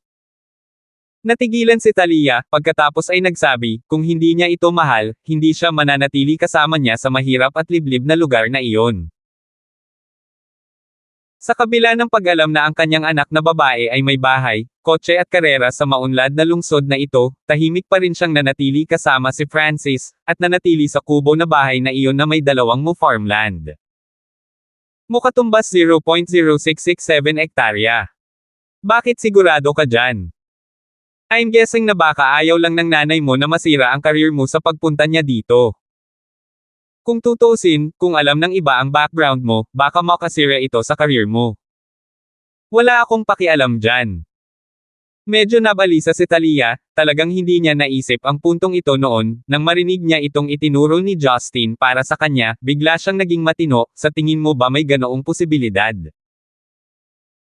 Na ang aking ina ay hindi tumutuloy dahil mahal niya si Francis, ngunit dahil nag-aalala siya na magdulot ng negatibong epekto sa aking karera. Saglit na naisip si Justin, pagkatapos ay gumawa ng kakaibang ngiti, kung handa kang maniwala sa akin, maaari tayong magsagawa ng isang eksperimento, pagkatapos nito ay lalabas ang katotohanan. Eksperimento. Walang alinlangang tumingin si Talia kay Justin, ngunit likas siyang nagtiwala sa kanya, kaya bahagyang tumango siya. 100, karangalan kong sabihin sa iyo. Halos 10 PM na nang maghiwalay sila, ngunit hindi nakalimutan ni Justin ang nangyari noong umagang iyon. Ligtas siyang nakalabas sa istasyon ng pulisya salamat kay Marian, na nagpaalis kay Abogado Sawyer. Isang buong araw na ang lumipas hindi pa rin siya pumupunta para magpasalamat o ipinaliwanag ang dahilan ng lahat ng ito, hindi na ito maaantala. Kahit na marahil ay ayaw ni Marian na marinig ito, naramdaman pa rin niya na mas makabubuting puntahan niya ito. Kaya naman, nag-iisang nagmaneho si Justin sa ospital pagkatapos bumalik sa kanyang sasakyan. Nang malapit na siyang makarating sa ward ni Marian, tumigil ang mga yabag ni Justin, dahil nakakagulat niyang nalaman na may dalawang lalaking naka-jacket na nakatayo sa tabi ng pinto. Madaling matukoy ni Justin na ang kabaligtaran ng partido ay mga sundalo. Anong uri ng tao ang nasa silid? Para magkaroon man lang ng ganyang mga kawal na nagbabantay sa pinto. Nakaramdam ng masamang premonition si Justin, hindi niya piniling iwasan ang mga ito at sa halip ay naglakad patungo sa pinto ng mas mabilis kaysa dati. Tumigil ka! Isang lalaking nakatayo sa tabi ng pinto ang nagunat ng kanyang kamay para harangan ang dinadaanan ni Justin, bawal kang pumasok. Napangiti si Justin at sinabing, "Uy mga kapatid, narito ako para bisitahin ang pasyente, hindi na kailangang maging mahigpit 'di ba? Sobrang lapit ko sa taong nasa loob, kung hindi ka naniniwala buksan mo lang ang pinto, at malalaman mo kapag nagkaharap tayo." Ang dalawang lalaki ay nakatayo pa rin sa kanilang kinatatayuan na may time na mukha, at ang isa ay walang humpay na nagsabi, "Sabi ko hindi ka makapasok, kaya hindi ka makapasok. Paano kung pipilitin kung pumasok?" Agad na nawala ang ngiti ni Justin, at isang malamig na tingin ang pumalit. Isang malamig na kislap ang sumilay sa mga mata ng lalaki, malungkot siyang tumawa at sinabing, "Kung gayon maaari kang mawala sa impyerno." Habang sinasabi niya iyon, itinaas ng lalaki ang kanyang kamay na gustong itulak si Justin palayo. "Mawala ang iyong ina." Nagalit si Justin, hinawakan niya ang kamay na nakasara sa kanya, binigyan ito ng kaunting lakas at direktang ginawang madapa ang lalaki sa pamamagitan ng pagkaladkad sa kanyang braso. Sa isang putok nabangga yung lalaki sa pader sa tapat ng koridor. Nakita ng ibang lalaki na kumilos na si Justin, kaya dali-dali siyang naglabas ng kutsilyo at hinampas ito sa ulo ni Justin. Hindi man lang tiningnan ni Justin ang pag-atake, gumalaw lang siya ng mas mabilis, diretsyong binasag ang kanyang tuhod sa tiyan ng lalaking iyon na parang martilyo. Tulad ng nakuryente, binalot ng lalaki ang kanyang katawan na parang hipon, at bumagsak sa lupa, na inilabas ang lahat ng mga asido sa tiyan. Sa isang kisap mata, sa dalawang propesyonal na sundalo na tinatrato lang si Justin ng may pag-aalipusta, ang isa ay nahihilo dahil sa pagbangga sa pader, at ang isa naman ay nanginginig sa lupa. Hindi sila makapaniwala na bilang isang miyembro ng mga espesyal na puwersa ang kanilang lakas sa labanan ay napakarupok.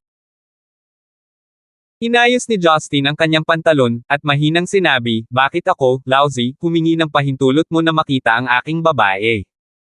Retard." Pagkasabi niya nun, mabilis niyang binuksan ang kahoy na pinto ng ward.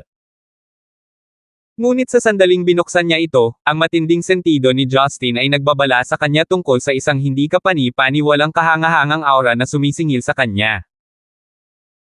Si Justin sa instinct ay lumipat ng 3 pulgada sa kaliwa, na may sumisipol na tunog ng isang bagay na napunit sa hangin, isang suntok ang dumaan sa kinaroroonan niya kanina. Sa sandaling iyon, ang kamao na nakaligtaan ang target nito ay naging isang kuko at sumara sa leeg ni Justin. Sa makitid na espasyo, ang mga yapot ni Justin ay biglang gumuhit ng kakaibang arko. Sa pag-iwas niya sa kuko na iyon, lumipat ang kanyang katawan sa likod ng ambush, itinaas niya ang kanyang paa at sip-A na sana ang puwitan ng taong iyon. Ngunit nakakapagtaka rin ang bilis at liksi ng reaksyon ng ambush, sa saglit kung saan siya tatamaan ay mabilis siyang tumalon. Habang ang isa sa kanyang paa ay lumapag sa lupa, ang isa ay nagsagawa ng isang sweep kick kay Justin. Nakuha na ni Justin ang lakas ng taong ito, kinumpirma niya na walang banta ang taong ito, at hindi na nag-abala pang umiwas. Itinaas niya lang ang isang kamay niya para protektahan ang dibdib niya. Bang! Sa isang pigil na tunog tulad ng isang pagsabog sa hangin, ang binti na iyon ay mahigpit na hinarang ni Justin. Ang katawan ni Justin ay hindi gumagalaw kahit kaunti.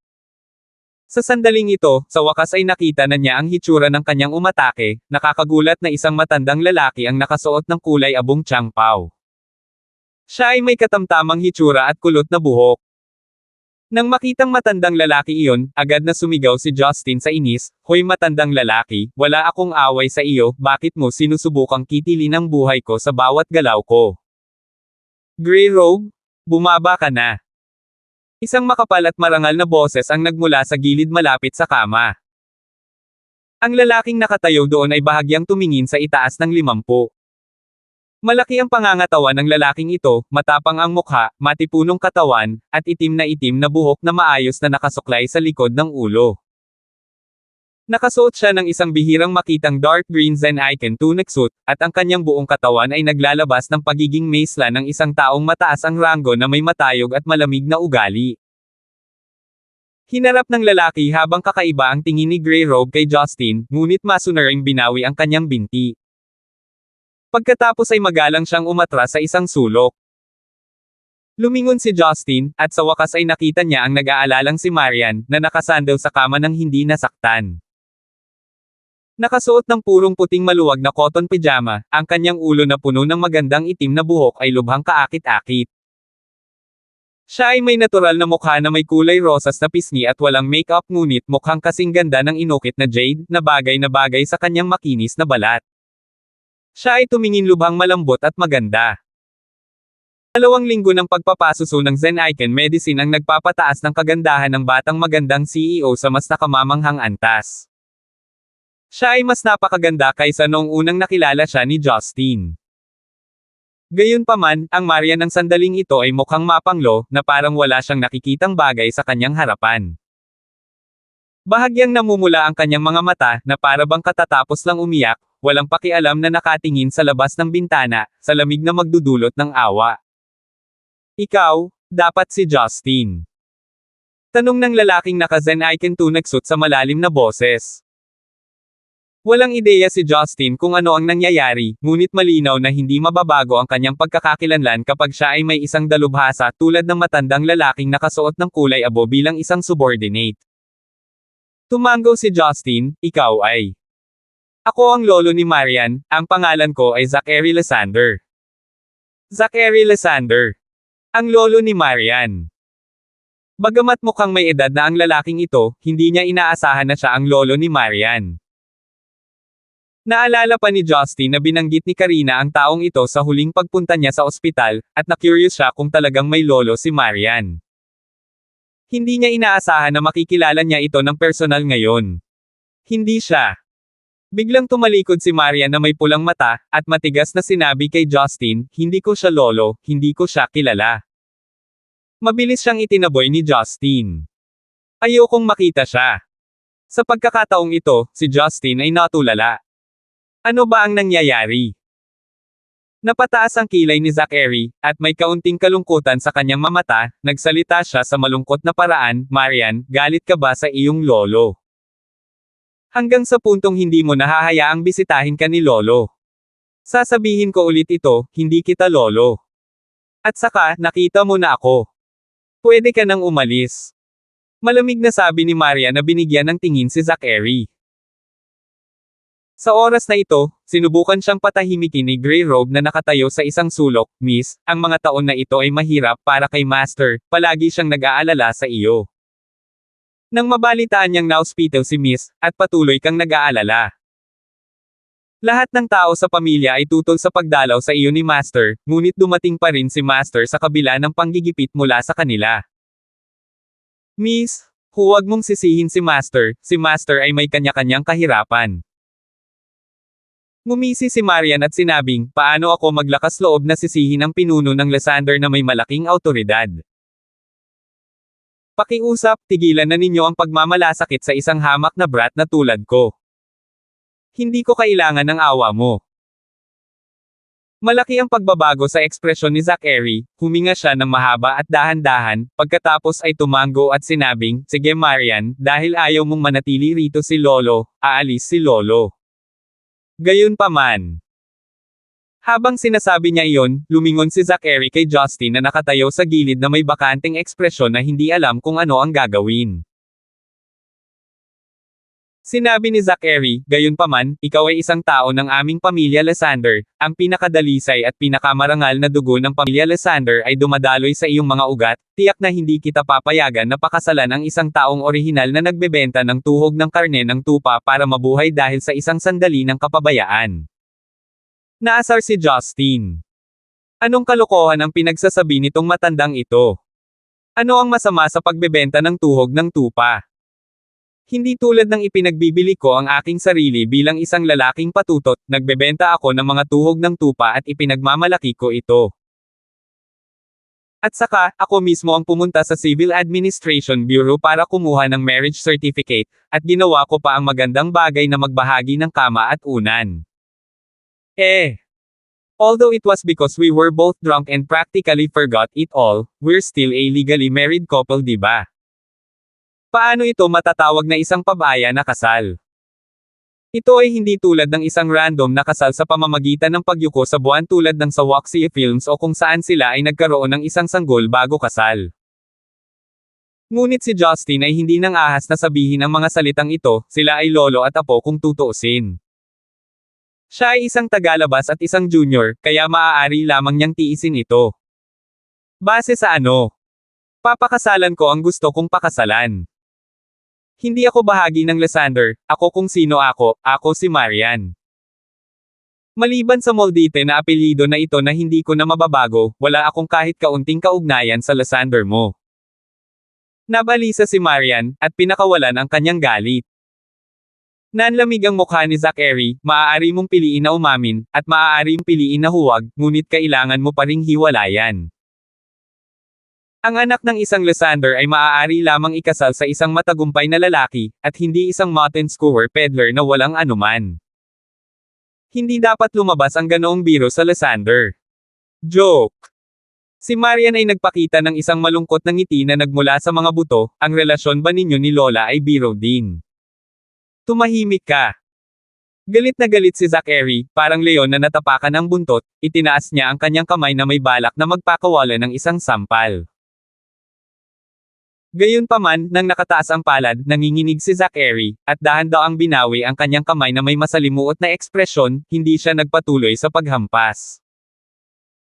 Bumantong hininga siya at sinabing, ako ang nagpabeye sa lola mo, iyon ang pinakamalaking pagsisisi ko sa buhay na ito. Kaya naman kailangan kitang alagaan ng mabuti, hindi ko hahayaang makihalubilo ang bloodline ng Lysander sa isang taong nagbebenta ng tuhog ng karne ng tupa. Isang karangalan ko na sabihin sa iyo na huli na ang lahat. Nakangiting pagtawa ni Marian. Hindi alam kung nililibak niya si Zachary o nililibak ang sarili. Agad na dilat ni Zachary ang kanyang mga mata, at tumingin kay Justin sa paraang parang may kidlat sa kanyang mga mata, sa nanginginig na boses ay nagtanong siya, ikaw? Ano ang sinabi mo? Ikaw at siya. Bakit sa tingin mo ay pinakasalan ko siya? Pinipigilan ni Marian ang kanyang pagtawa habang sinasagot siya ng isa pang tanong. Si Justin na nakatayo sa gilid ay nakaramdam ng kaunting awkward, nagsuot siya ng walang muwang na ngiti at hinimas ang kanyang ilong. Sobra-sobra na ang babaeng to, nakakahiya nang mag-discuss ng ganyan sa harap ng lolo niya. Hindi ba niya alam na payat ang kanyang asawa? Salamat po at sinamahan ninyo ako, ingat lagi mga master.